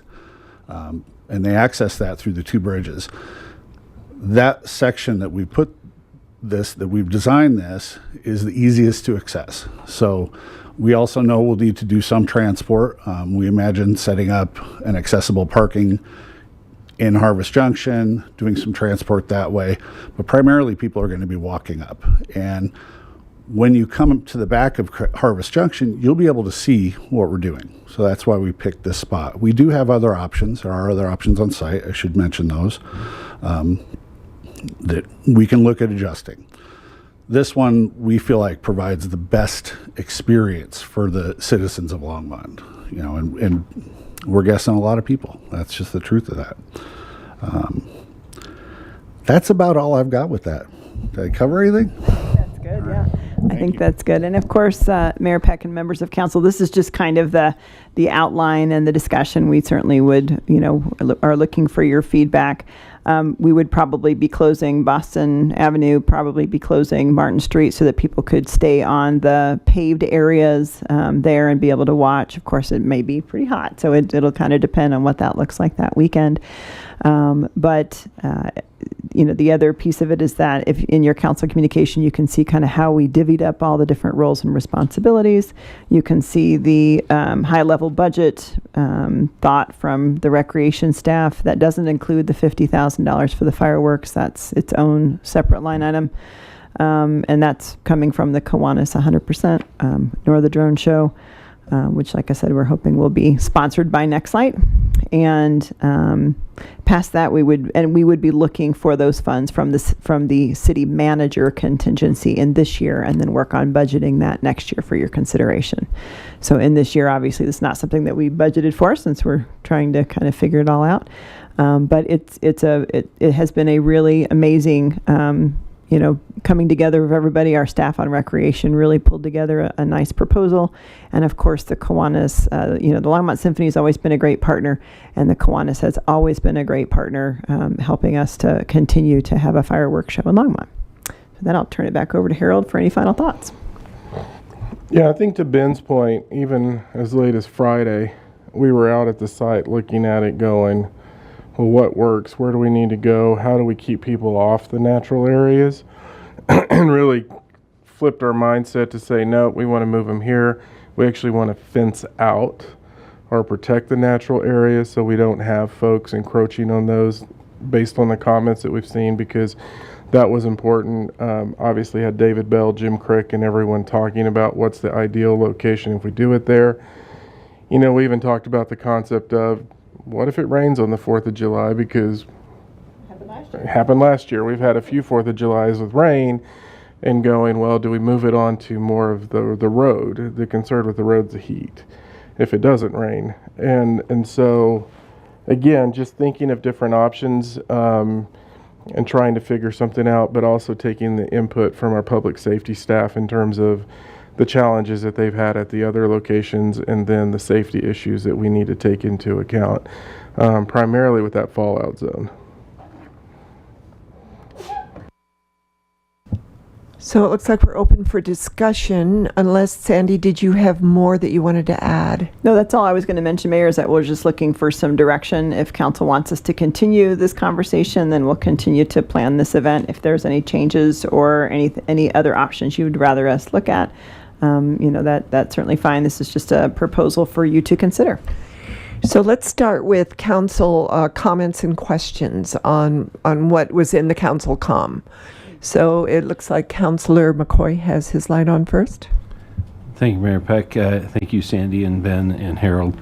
I think the things that I'm hearing the most from concerned citizens is the idea of the impact on the natural part of this walkway, and the impact on wildlife. Just to the east of Martin is an area that we know very well has a lot of raptor habitat, and so I think people were concerned about that.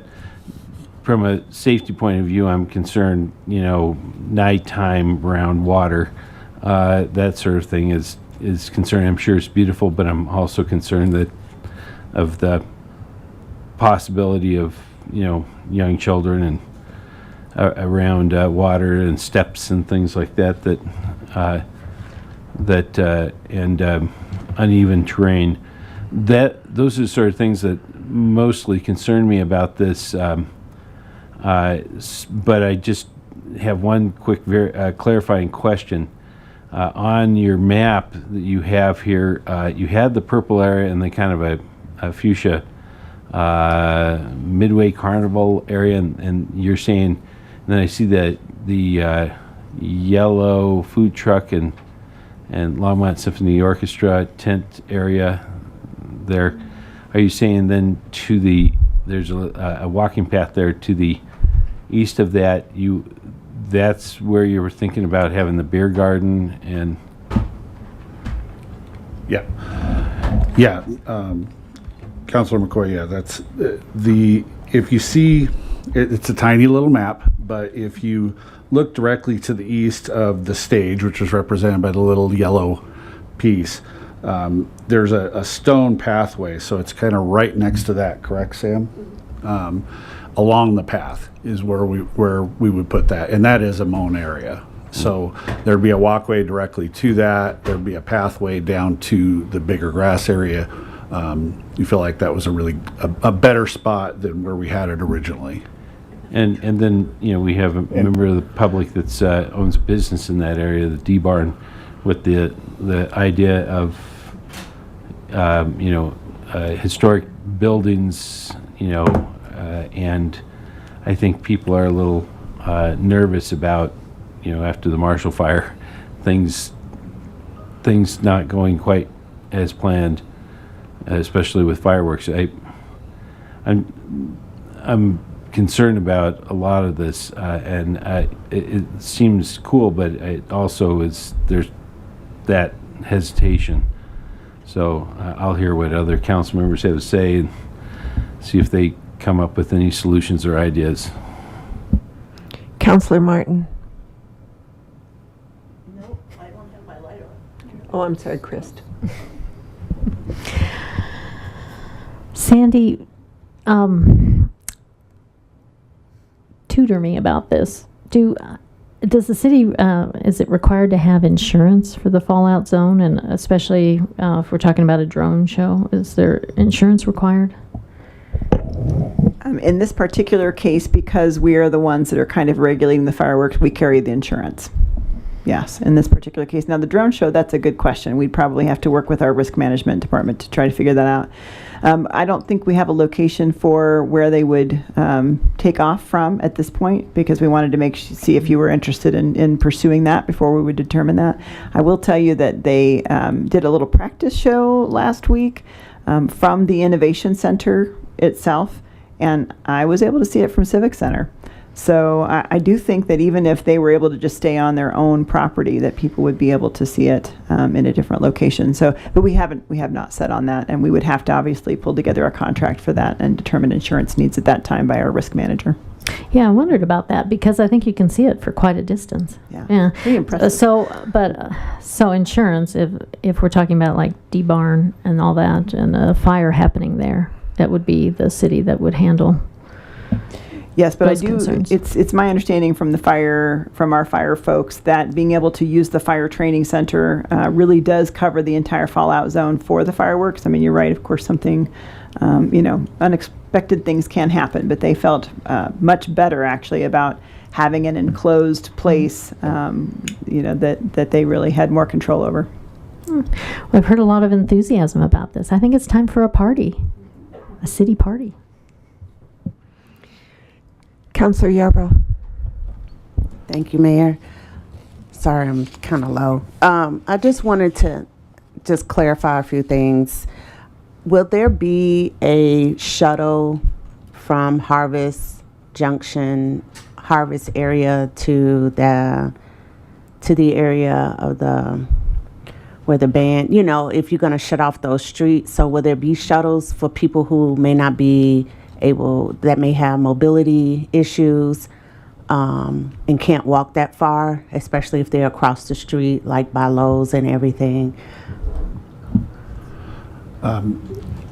Yeah, the short answer is within our plan is yes. We haven't gone the step of talking with Harvest Junction yet at this point because we're here presenting to see to go forward. But our plan certainly does encompass having a specific area for folks with mobility needs. Probably not our plan currently is not as extensive as what you may remember from Rhythm on the River, but just getting folks with those specific mobility needs from that side to the other side. And we haven't gone beyond that, but we absolutely do have a plan for that. Okay. And then I just want to also say that I share the same concern with Councilor McCoy, just making sure that the nature area is preserved and making sure that we do have, if we proceed with this, to fence that area off very well to protect as much as possible if, you know, because I know we have volunteers that go out there and spend their time and making sure that area is taken care of, and it is for our community. So I just want to make sure that that area is protected as much as possible. If we can somehow, I don't know what that looks like and how we can fence that off without actually causing more harm to the area. So, I mean, that is an issue. I think that is a concern. Just making sure that we're not doing more damage. And good. I think it is an amazing, you all put together a great pack. I mean, I'm with Councilor Chris, that's a party. But at the same time, I do want to make sure that we're not causing more damage to our natural areas, because that's what makes Longmont, and especially in that area. So if some kind of way we can figure out that, I think it would be great. And I know that's not tonight, but so I thank you all for putting all of this together. So that's my concern, and my two concerns is, of course, the nature area and making sure that people who have mobility needs have a way to still participate and want to be there and enjoy the party as well. Councilor Hidalgo Faring. Thank you, Mayor.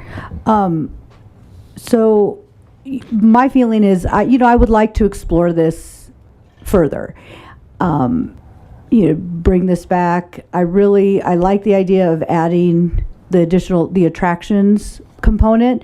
The other thing, and I started thinking about the neighborhood or the community I grew up in, where we used to have fireworks on the 3rd, and then you had the bigger display on the 4th. I'm almost wondering if we could, I really like the idea of connecting with the students, and the fact that they have, a team that does drone shows, and it's not a lot of money. I'd even be down for doing a GoFundMe and pay for it ourselves. But to do something on the 3rd. Earlier this afternoon, I had youth council, so I got to have a chat with the students around this topic.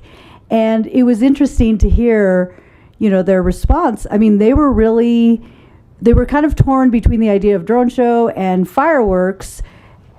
However, once they started talking, they were realizing it was more of that tradition. They're used to it being at the fairgrounds. They remember that from their childhood. It's this idea of tradition.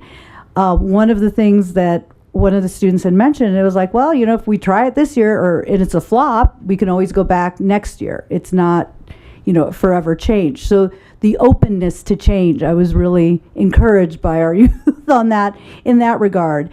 But then I started thinking, if we did something where the 3rd, you have this drone show to kind of give people the idea of what it looks like. I mean, I have never seen one. I've heard they're great, but I've never in person seen what that looks like, and what it could mean. So, I'd be interested in knowing what other council members would think if we did something on the 3rd with the drone show and then had the fireworks on the 4th. It's a lot of staff. But not really have events, and that's where we would explore this to see if this is something that's feasible. Mayor Peck and Councilmember or Mayor Pro Tem Hidalgo Faring, I do believe that the school district is kind of up for anything. They're excited that you're excited. Is kind of what I would say. I would just mention it's a 16-minute show, so just as far as kind of planning what that might look like. I mean, I think the fireworks show is about 20 minutes, so. Yeah, all in all, it's an hour total on the 4th. If you broke it up into 2 days, you might have more, you would have more staffing needs. But I think they'd be up for anything you suggest. Yeah. Well, and I thought, in regard to people who let out fireworks the day before, and, even 2 weeks up before and 2 weeks after. But, at least maybe it'll kind of fill that day and kind of build up excitement. I mean, that's just a thought, but. I'd be curious to know what staff, as far as providing public safety resources, what would that look like? If it's something that's feasible, do we want to go down that road? I'd be down for that. Councillor McCoy. Thank you, Mayor Peck. I'm thinking of, the sort of crowd that gravitates to the Thompson Park event. And though Thompson Park is off the docket for this year because of the things that are going on there, that they don't always seem like they're the same crowd. That the crowd that goes to Thompson Park might not go to a fireworks show just because why they're going there is because they're lovers of the symphony and they like that old time sense of community and the different things that they did there, tables and groups and stuff like that. I'm just kind of thinking that I don't know if Roosevelt wouldn't be better still for the folks with the symphony. We have the ice skating pavilion there and everything to shield them from the sun and the rain and everything else that goes on there. I'm just kind of thinking out loud about their the different sort of interests that that particular event brings in over fireworks. Yeah, Councilmember McCoy, I appreciate what you're saying there, and we agree entirely. So I don't know that I spoke clearly enough at the beginning. Doing the symphony at the fireworks does not preclude them doing another event earlier in the day. In fact, I think they're planning on that in the future. We've got a little bit of planning this year with because Thompson's closed and possibility of using Roosevelt, but those are definitely options, and we agree entirely that the crowd is probably quite different in a lot of cases. So I absolutely agree with you, and so does the staff and the symphony. So, Councillor Martin. Thank you, Mayor Peck. So was that a clarification on the symphony? Is there a possibility that they might play 2 shows in one day, one in the afternoon at the park and one during the fireworks? yeah, that's to be decided as we go on, but absolutely, that is absolutely a possibility. It's under discussion. All right, thank you. Yes. That's really the symphony's decision in terms of what they want to do. This was sort of trying to bring everyone together, and obviously when you hear audio connections in this, is we've talked about, even for those that don't go to the site, is finding a way to utilize the radio station that we have to where people could get the music from the symphony wherever they're watching the fireworks from, and that's something I've seen in other communities. It was really popular. I will say in all of this, I think the one thing we're going to continue to deal with is space issues in terms of where this occurs. To kind of give you a sense of what public safety was talking about, so in this area, the fallout zone is kind of, I think he goes into this parking lot, goes out over here, and goes out over here. So, and what they were saying is, I guess just with the trail connections, they were finding that they would be in the middle of the display and people would be like right on them in this location off the fairgrounds. That was part of the safety issue. From public safety in terms of traffic, what we were seeing is so many people all the way back in from this neighborhood through these areas, and so what it was really doing is doubling, if not going over double for public safety at this location. What they found over here, just to give you a sense, is because of the way the streets were positioned and because of the signal lights prior to the homes being built, they actually were able to manage this with fewer public safety staff because you had larger roads there to move people in and out. Obviously, you can now see with all the homes being built here that becomes a challenge. So then when they looked at this location, the fallout zone is primarily on city property and it kind of does something, is that correct? Something like this. So the majority of the fallout zone is actually on the fire training center. And that was part of what they were talking about. Councilor Rodriguez. Thank you, Mayor Peck. It seems like we've kind of hit a natural inflection point here, so I'm hoping to get the ball rolling with a number of motions. First, a low-hanging fruit, in my opinion. I move that we partner with the St. Vrain Valley School District and their students for a St. Vrain Valley School District drone show. I'll second that. Is there any discussion on this motion? Seeing none, I think this is a great idea. It may not be the kind of show that a $30,000 one would cost, but I think marketing our students' abilities, what our school district is doing, and they can put this on their resume for college applications because it's a huge deal for them. The pride, showing the pride in our residents and our kids, I think is huge. So seeing no one else that wants to say anything, let's vote.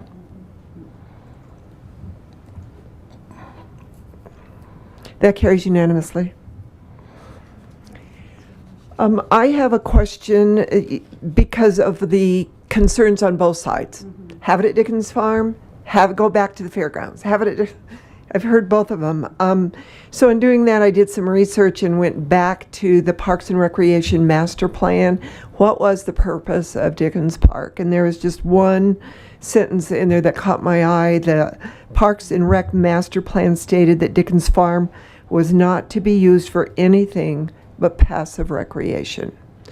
So that term is interpreted many ways. What in the heck is passive? You know, I've seen the kayakers, the kids' playground, the nature playground. What exactly is passive recreation? And did we ask the Parks and Rec Board, Advisory Board, about this as to what they would interpret that for? David Bell, can you address this as to what passive recreation meant in the master plan?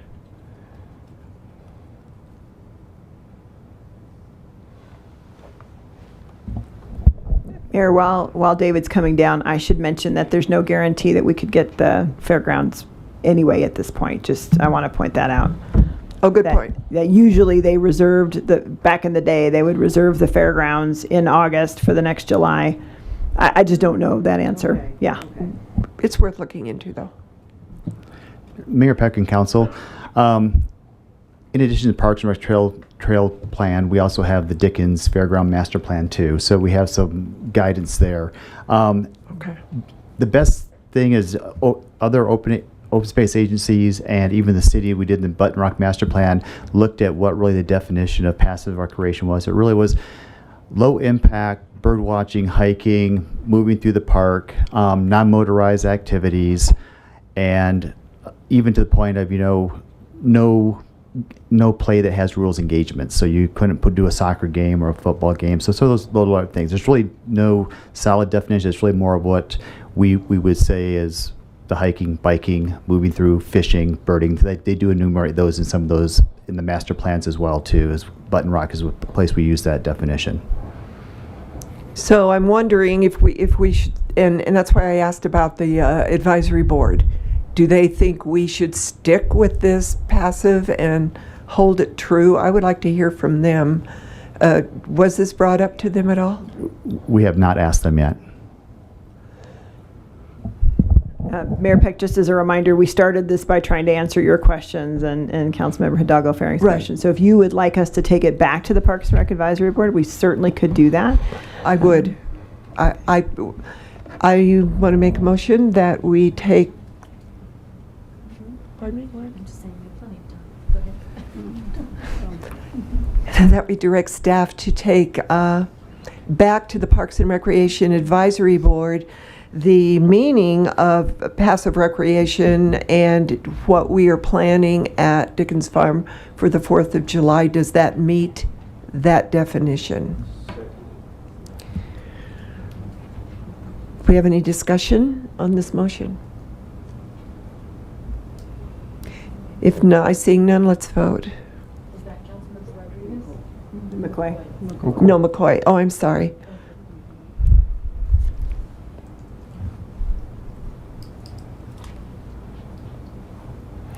So that passes 6-1 with Councilor Rodriguez in opposition. The reason I'm asking for this is that we're setting a precedent here as to what our master plan says. When we adopt that, we adopt what it says. Are we following it? And if we are, great. But if we're not, why aren't we? So thank you for that.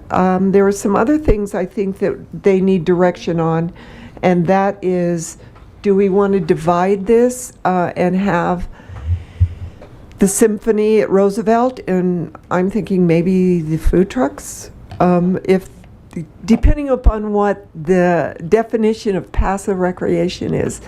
So we can't answer that question. No, I think we have to wait. Okay, well, yeah, okay, we'll wait on that. What other questions do you think we need before we make a motion to adopt what?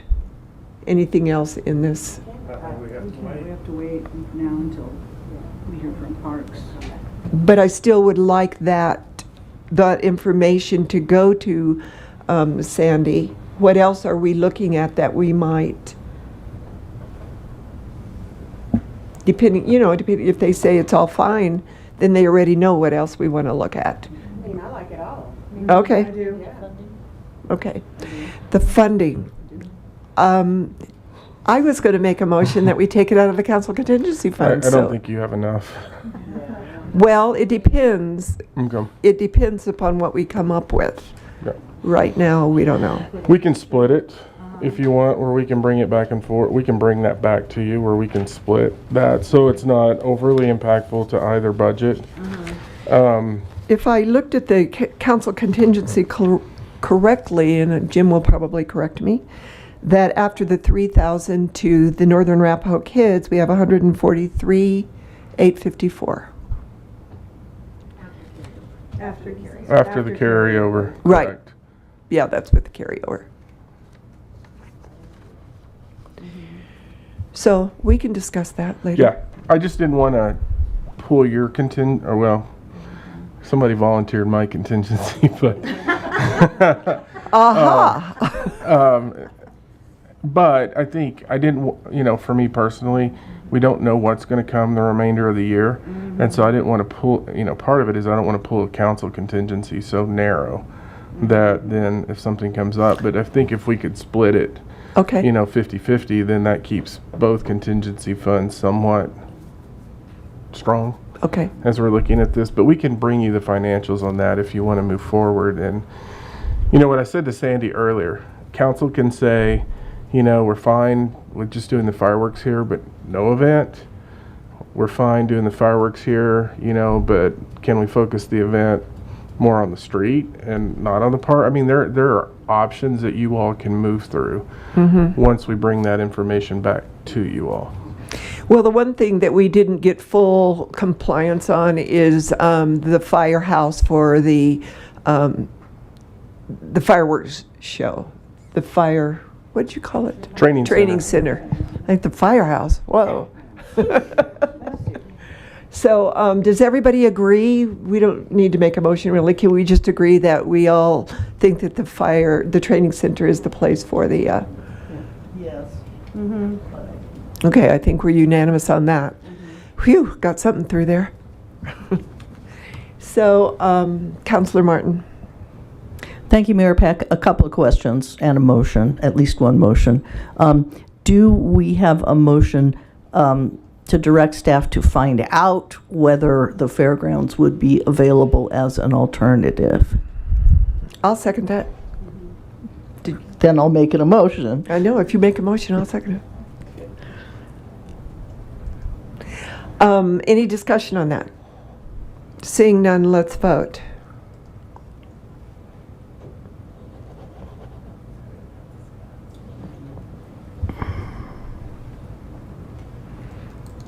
So that motion to find out whether the fairgrounds were available was made by Councilor Martin, and I seconded it, and we are voting.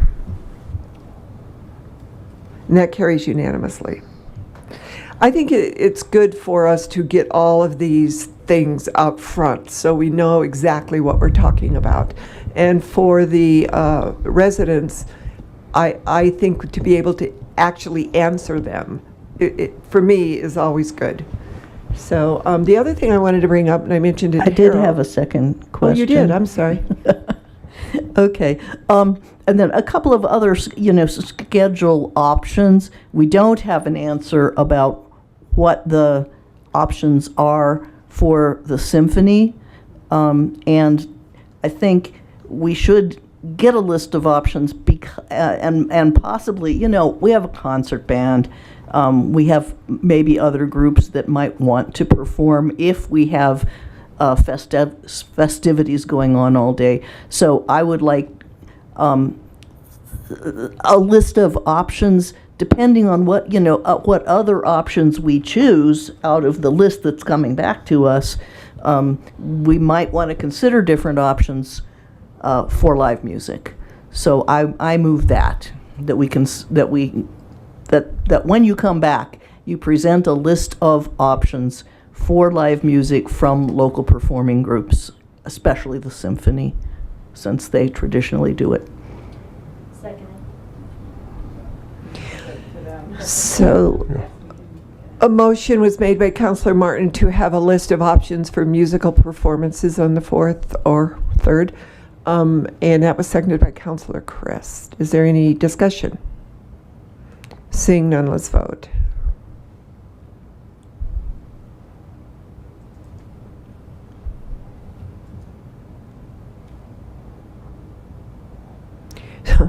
So that passes 6-1 with I'm in opposition. Is that the last question you had? Okay. So I had mentioned to our city manager, Harold, that in the past, and it was before his time, when it was at the fairgrounds, we had RTD shuttling people, picking them up at certain points in the city and taking them to the fairgrounds. And that relieved a lot of the parking problem, and it allowed many more people to enjoy the fireworks. So I would like you to look into if we can use our free bus service to pick people up from Harvest Junction or any other place that might be a gathering place. And then that leads to the amount of people that are attending, which could be a problem depending upon what Parks and Recreation says about passive. So, Councillor Martin. I wonder if the mayor would accept a friendly amendment that we should always also look into other transit services such as Brew Hop for the same service, because there is kind of, we discussed this kind of scatter-gather method of moving people around for special events before, and I think it's a good idea. Yes, I'll accept that. The reason I mentioned the free bus is that it's free. And I don't know in our budget if we want to take on a contract. So that's something we would have to decide. But yes, I will accept that friendly amendment. So, no, it really wasn't a motion. Oh, no, I just said I... All right. So I move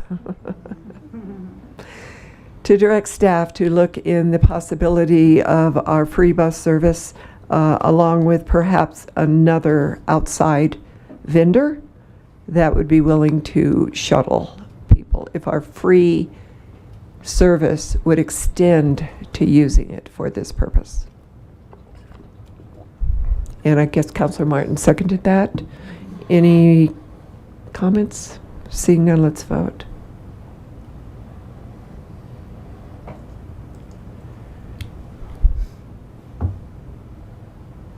And that carries unanimously. Councilors, are we finished with this subject? I think so. Do you need anything from us? You have everything you need? Did we totally screw up your plan? Yep. Yeah, we did. It's like $150,000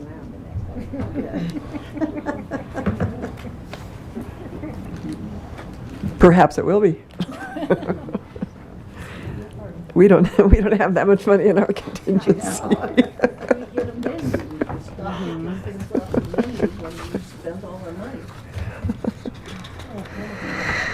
Now we're going to discuss the compensation of city council, and this is once again City Manager Sandy Cedar. Hello, Mayor Peck and members of council. This was an item requested by the city council just on the process for council compensation. And so what I have put together for you is what the code currently says around compensation. And you were right when you mentioned it earlier, Mayor, and I'm not sure about the take-home pay portion, but our current code does provide for $15 per month stipend for the mayor and council members at $1,000 per month. That's the current stipends that you receive. The charter doesn't require that council compensation go to a vote or do anything other than you all enact it. The only thing the charter stipulates is that it cannot apply to the current council. So any changes that you might make today wouldn't go into effect until after the 2025 election, which is the next regular municipal election in which there are council members that would be voted in. And at the end of the communication, our human resources folks put together information about what other council members are generally being paid in stipends for your comparison. I did kind of a little quick math. If you were to change, let's see here, to $1,300 a month for the council and $2,000 a month for the mayor, which is kind of the average at the bottom of that. If you were to do that, it would be about $27,600 in the first year. And if you decided to do some sort of an escalator, then it would obviously be that would be the budget impact from that point forward. This is the information I'm here to provide you, but this is obviously 100% a council policy decision, so I will stop talking. Okay. We're open for discussion. Councilor Martin. Yes. I think there's a couple points to make. First, I'd like to correct the record because the last time this was discussed before council, nobody said that the reason that they were voting no was because they didn't need a raise. The reason given was for not giving a raise was that this should be done as a public service, and that it should not be something that really paid well, like being county commissioner does, for example, that it should be a sacrifice, a show of service. Now, I think there's a lot of room between those two poles, between paying a six-figure income, which is probably impractical for the city and totally out of line with all these other cities, and being a little bit closer to a living wage, so that maybe somebody with a decent part-time job and this could get up to a living wage. I don't think we have to abandon the idea that this is a public service, being on council, serving on council, in order to make it a little easier to serve, because I'll tell you, having done this for 6 years and gotten old in the process, I don't want it to be so that you have to be old to be able to afford to do it. I like people to have a little energy. On the other hand, I have never, ever spent less than 40 hours a week at the job in 6 years, unless I was completely, like having a health issue or something like that. I think it's time.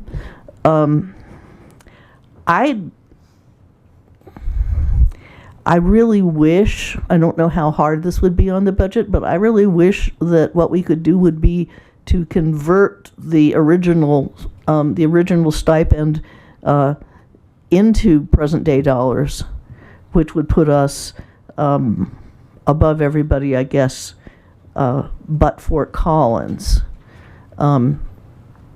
But I realize we're probably going to have to not do that. But I do think that the $1,300 average is a little low, and I'd be at least willing to spring for $1,500 a month. That'd be those are my ideas. Thank you. Councillor McCoy. Thank you, Mayor Peck. I hear where you're coming from there, Councilmember Martin. I think, though, that if we start off slow and see how it goes, I think it does attract younger members of the community to participate. It also attracts folks that might be, just newly retired or some sort of thing like that to participate. I think that's the whole goal there, is to encourage some folks to participate and get involved. And I think that's kind of what a stipend does. It makes you feel like, when you're here as a council member and members of the public, you can't respond back to them. At least you felt like you had received something for your punch in the nose. So that there is, some benefit, I think, to that. I think we probably should wait until after. We obviously have to wait until after the election for it to go into implementation. But then after that, I think some sort of escalator, as Sandy put it, is probably reasonable. Councillor Yarbrough. Thank you, Mayor. I myself have had several people come to me and ask me who are very passionate about government and passionate about the city just as I am. And I know, working a full-time job, how difficult and challenging it is. Like when we had a 2-day retreat, I had to take a PTO. Not very many people can take paid time off to participate. And granted, it is our duty as elected officials, but in order for this city to have different perspectives in a more equitable way, to have more representation on the city council for our city, that's representing our city, which is growing and becoming much more diverse as it is, it's important that we look at the stipends that we have. And if we have a mother, a family, and I'm a single mom, but have a single mom that has to pay for childcare for a full day of a retreat, or when we're here for 6 hours on a Tuesday after working from 9 to 5 and get here and have to be here at 5:30 and maybe stay here until after 10 o'clock. Who's taking care of that child if they have no family here? So they have to pay for childcare. So I think it's reasonable for an increase, not because we don't want to serve our community. It's because times are changing, and if we want more perspectives and diverse people on our community, on our council, we have to think about some of the barriers that are causing the lack of perspectives that are on our council who are representing our community. That is why I brought that up. It's not because I want a pay raise or a stipend raise. It's because of the future of this city and the future of our council. So I'm very happy with the average, but I would be even happier if we did go with Councilor Martin's increase, because of course it's not for me, it's for the future council. So either way, I'm happy if we decide on. So our staff is looking for us, I think, to give them a dollar amount and for them to work with, because they've already done the research as to what the average is. So can you mention the dollar amount that you, I don't know if I can justify Councilor Martin's amount, but since the staff has already, I'm happy with Councilor Martin's amount, but since staff has already done the research, I'm definitely happy with the 1338 for council members and 1997 for our mayor. Okay. I was. Yeah, you're next. Councilor Rodriguez. Thank you, Mayor Peck. I just did actually quickly research and did the math on $1 in 1999 would be approximately $1.87 today. So that's obviously for $1,870, and then for the mayor it'd be $2,805. Obviously, that's just doing quick, simple math on that, and not necessarily how generally wages work. As such, I know the city's policy within our own staff is basically market plus 1%, so to speak. And so, to me, looking at the average is basically market for a council member, and so that's kind of more where I would see this falling into line, if you will. And then, as somebody who very much plans not to continue after my term limit is done in 2025, I would support bringing us up to at least average for the area. Which is what we have here? Okay. So, great. Okay, Councilor McCoy. I just had one question for Councilor Member Yarborough in regards to the escalating aspect. Sorry, that's not you. Seriously, it's not. Where each year or each 2 years we applied a cost of living sort of raise to this, like Sandy suggested. Is that something you would be supportive of? I just was curious where you were at with that. So I think that any motion should have that aspect to it, and I agree with Councilmember Rodriguez that I think this is the positive thing for the community, not for just members of council.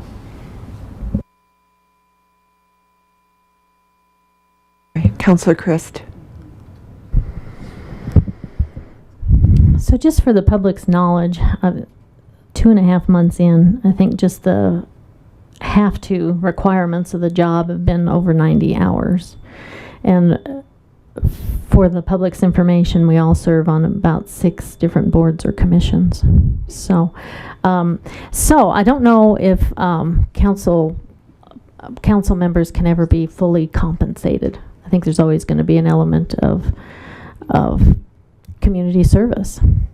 Now, I have to say, in the last election, of which I was a part, there were 13 candidates out of 4 seats that were running, and it was pretty half and half in terms of male and female. And then what I noticed is there were about maybe 4 or 5 people that were under the age of 40.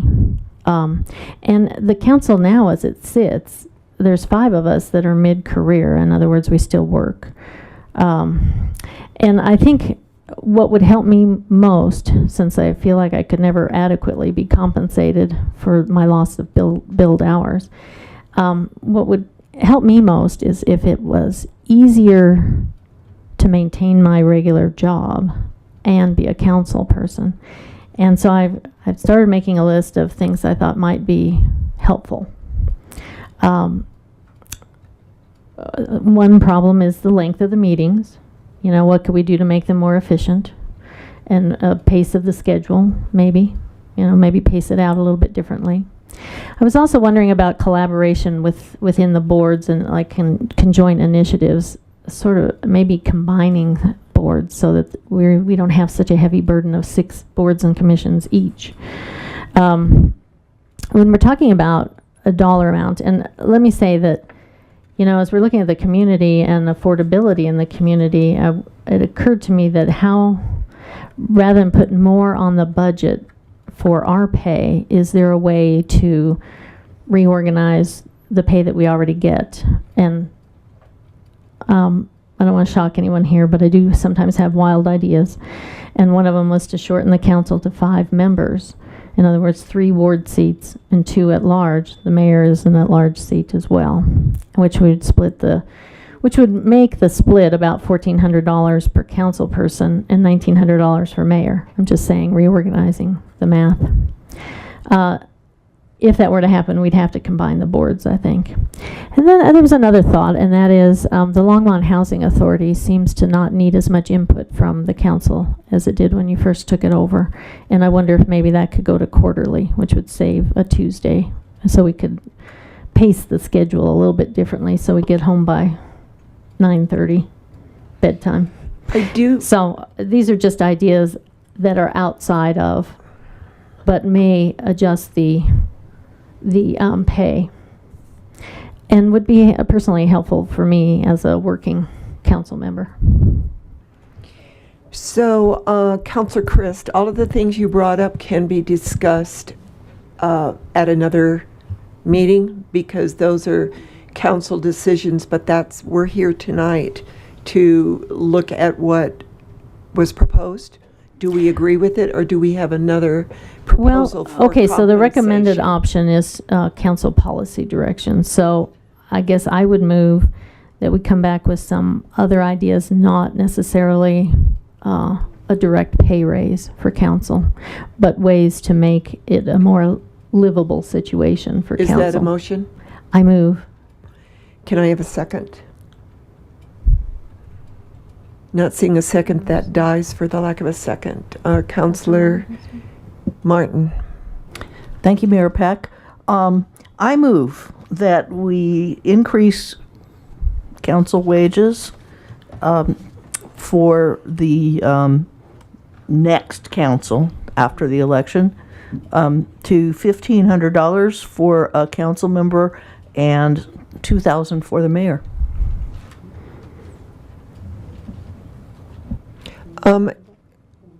I would second that, but I also would like to add to that motion. You're right, I forgot. Yes. That we have a cost of living increase. Yes. So it's $1,500 and $2,000. Is there any other comment? Councilor Martin. Yeah, I had meant to say, and I just was thinking about Councilmember Christ's ideas and forgot, that we tie it proportionately to Social Security COLA. It's cost of living, yeah. Mm-hmm. So do you still second Councilmember, or I Mayor think that's Peck? what I said, cost of living. Whenever's, well, yeah, every 2 years is fine, if you count both years of COLA. Yep. What? Yes, a time frame would be great. So if it's every year, every 2 years is fine. Either way. I thought I said 2 years. 'Cause 2 years oh, is wait, great. yeah, okay. Okay, so the motion is that we raise the council compensation to $1,500 for council members and $2,000 for a mayor, with a cost of living raise every 2 years, which leaves the mayor out totally. So Councilor Martin made that motion. I seconded it. Discussion, please. Councilor McCoy. So just so the public understands, this hasn't changed in 25 years. So to what Councilmember Rodriguez is pointing out, it is far below that in every aspect. So just so folks have a working understanding of what we're dealing with here. Seeing no one else in the queue, let's vote.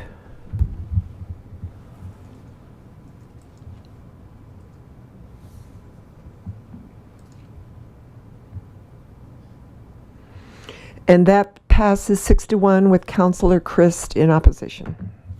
Thank you for that discussion. It was quite interesting. So now we have the last thing on our agenda is the 2024 legislative bills. Once again, Assistant City Manager Sandy Cedar. Thanks, Mayor. Sandy Cedar, Assistant City Manager. I have 3 items to chat about today on the legislative bills recommended for position. The first one was that you had asked for some additional information on House Bill 1098. 1098 did make it through committee. This was the one concerning protections for residential tenants and requiring cause for evictions. It was significantly amended. And I would say that probably over half of the things that we found to be problematic have now been removed. That language has been removed. The couple of things that are still in there that may be problematic is it's still, because it requires a 90-day notice, it basically kind of does away with month-to-month leasing as an option for folks. And the prohibiting of retaliatory rent increases also seems like it doesn't have a whole lot of teeth to that, really if landlords are just increasing, by a certain amount, that would be acceptable. But the concern really is that if people are worried about that they'll just pull their own, smaller rental unit out of the market entirely. So those are the 2 elements that are still left in that bill. Everything else, including, I think there were concerns about ADUs, having to be forced to rent to somebody who's living pretty much with you. All of that has been removed. The requirements for 90 days worth of relocation expenses has been removed. Let's see here. They exempted the mobile home owners that were paying lot rental. So a lot of the concerns that we have were removed. I know that City Manager Dominguez did mention a conversation that had been had with landlords that we were going to send you that recording. There were some technological issues, and then the bill was amended anyway. So, I have the full re-engrossed bill. If anyone has any questions, I sent you a link to that as well. But at this point, we don't have a position on House Bill 1098. We're not suggesting one to the council. It's really up to council if you'd like to take a position at this point. I move that we do not take a position on House Bill 241098. Second.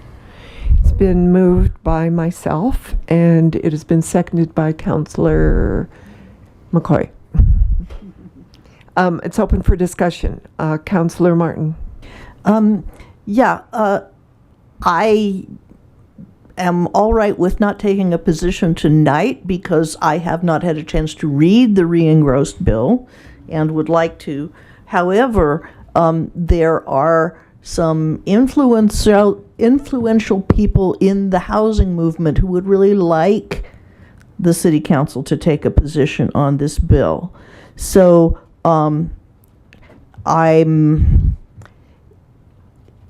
if the mayor would like to amend the motion to say bring it back for consideration at the next regular session, I still think it won't be through the Senate at that point. So it would still mean something for us to endorse this, and we do have very weak tenant protections compared to other states. So I'd like to get a shot at having the city endorse this. If the mayor doesn't want to change her motion, then I will vote no and make a second motion if the mayor's motion doesn't pass. So, Harold, I know you're up. It says here in our council comm or in the list that you had wanted to share the conversation you had with landlords. But did you share that with us? No, that's what Sandy just explained. It was a separate session that we had staff as a part of. Okay. That we were participating in, and it didn't record or something happened, so we weren't able to share that with you. Do you want to share any of those comments before we vote, or? Well, I think the challenge was that was pre-amended version, and it's been amended, so I'm not sure that what was discussed in that is actually pertinent to the conversation now because the amendments were so significant. Okay. Do you think that because we are not taking a position on it now, that those things that you discussed were not in these amendments will come back to be amended? Should we wait for those amendments or those other items in that discussion that you had with landlords? Because we've tabled it, basically. So this was a broader regional landlord conversation. Okay. It wasn't a local landlord conversation. I think many of the things that Sandy mentioned to you that have been adjusted were things that came out of that conversation, Okay. but there just wasn't. Okay. There's still a couple of things there. What I can tell you operationally is, and there's some nuances to this as I've been reading this, is operationally from the Housing Authority's perspective, I think we could have always made this work. The difference is I think in some cases we would be pushed to eviction. And so a lot of those things like failure to pay, they call it a no-fault eviction in this, which is a little bit different than an at-fault eviction. So I think Sandy's synopsis was spot on. Okay. In that a lot of those were dealt with, but there's still some things there. And that's why we said we don't really have a position on this one. It's more of a council policy decision. Okay. Thank you. Did you want to complete it? Councillor Christ. Just to clarify, Sandy, since it's cleared committee, will there be any more amendments to it, or is it just a pass-fail now? Mayor Peck, Councilmember Chris, there can always be more amendments because once it goes to Senate, then it'll hit another committee and then they'll have to, re-engross their own amendments. So there's still a process for this bill to go. And it may be coming back with new iterations, so. Absolutely. I agree that we should wait. Okay, so let's vote. There's no other discussion in the queue. Let's vote on the motion. And the motion is no position. Yes, right, I at made this the point. motion that they're to take no position at this time, and it was seconded by Councillor McCoy.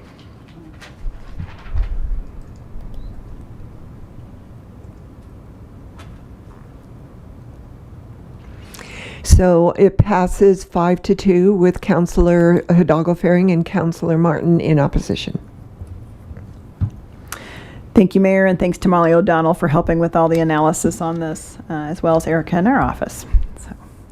Okay, so then the other two are both construction defect bills. I think for those of you who attended the LADP Economic Summit, that was certainly brought up today. The first one, they're actually very similar. Senate Bill 106, really, and Senate Bill 112, for the most part, puts more reasonable restrictions so that homeowners are still protected from defects in original construction, but the length of time that they can bring, an issue, and the fact that things can be remediated and completely closed are things that would enhance the Construction Defects Act as it sits today, that would hopefully encourage building of some of the attached properties that we currently don't see. Many developers have cited because of the current Construction Defects Act. So both of these have been met by positive comments from our housing staff and others, and so the staff recommendation is to support Senate Bill 106 and Senate Bill 112 on construction defects. Councillor Martin. I just want a clarification about supporting both of them and what that means. Is the legislature likely to think that these are complementary bills, or that they're alternatives and they'll only pass one of them? I would bet that they just pass one of them. Yeah, there's one that is sponsored by lots of senators, and the other one that's represented by a couple. So my guess is that the one that has the traction, which I think is 112, is the one that will likely go. But yes, I think it's multiple legislators recognizing that this is a significant issue and bringing forth their best efforts to fix it. Okay. I move that we support both of them. So it's been moved by Councillor Martin that we support both SB 24-106 and SB 24-112, seconded by Councillor Hidalgo-Faring. Seeing no one in the queue for discussion, let's vote.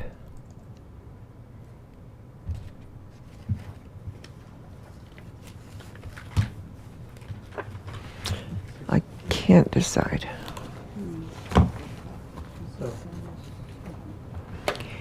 So this passes 6-1, and I voted against it. Thank you very much, Mayor. Thank you.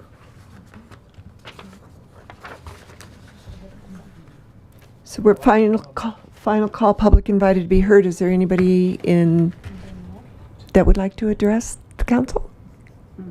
Seeing no one, we'll move on to the mayor and council comments. Councilor Martin. Thank you, Mayor Peck. I just, it was said earlier that most people oppose the smart meters. And I would like to remind the public that that was an opinion, and that what is true is that in 2018, the council voted to convert to 100% renewable energy electricity, renewably generated electricity by 2030, and no council member got voted out of office in the next election. Subsequent to that, there was a citizen-initiated resolution declaring a climate emergency, and subsequent to that, the resulting climate task force recommendations were accepted by the council, a different city council, as I recall, although I could be wrong on my times. So a lot of people do support climate action in this city, and for people who don't understand the difference between smart meters and other meters, smart meters return a lot more information than a simple electric meter, and they do it on the hour or even more frequently every single day, as opposed to once a month, which is what an old-fashioned analog meter does. And because of that, the city is able to make all kinds of progress about fattening up our grid to make sure that it can handle the changes that electrification and renewable energy cause, and enable a lot of future benefits for residents to save money as well. So they're not interchangeable. That's not a newfangled thing.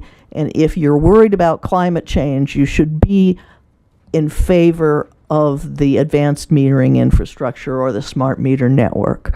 I just want to make that clear that we do have a reason for doing it. It's not an arbitrary thing. And it was actually a courtesy that we had several informational sessions about what this is, because most of the infrastructure, the equipment that the electric utility installs in the field, including your electric meter, is a matter of operations and is not something that the people or the council need to vote on. The council approved the budget for it, and that was really the only thing that had to happen, and all this other stuff was gravy. So just, I just like to reiterate that because it's been a number of years. Thanks.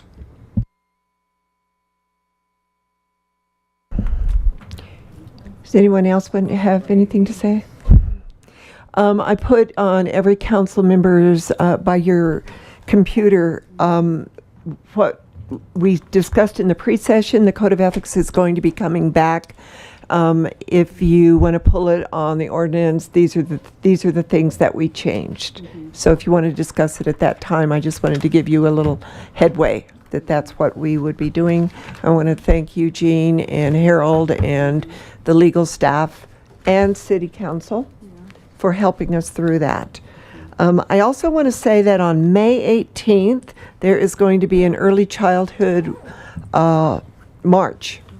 And it started out to be very small, and it is growing by leaps and bounds.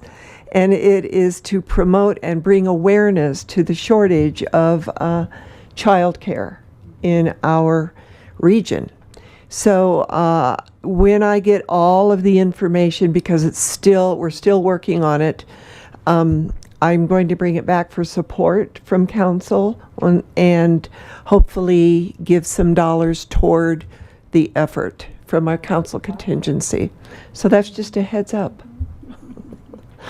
Be careful with the fireworks money. Don't give it all to fireworks. Yeah. Just saying. And we've got 2 other sister cities we've got to support.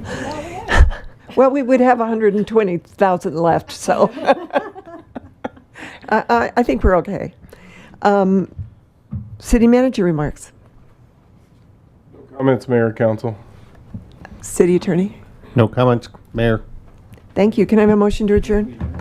Second. All those in favor, say aye. Aye. That passes unanimously. Thanks. We are adjourned.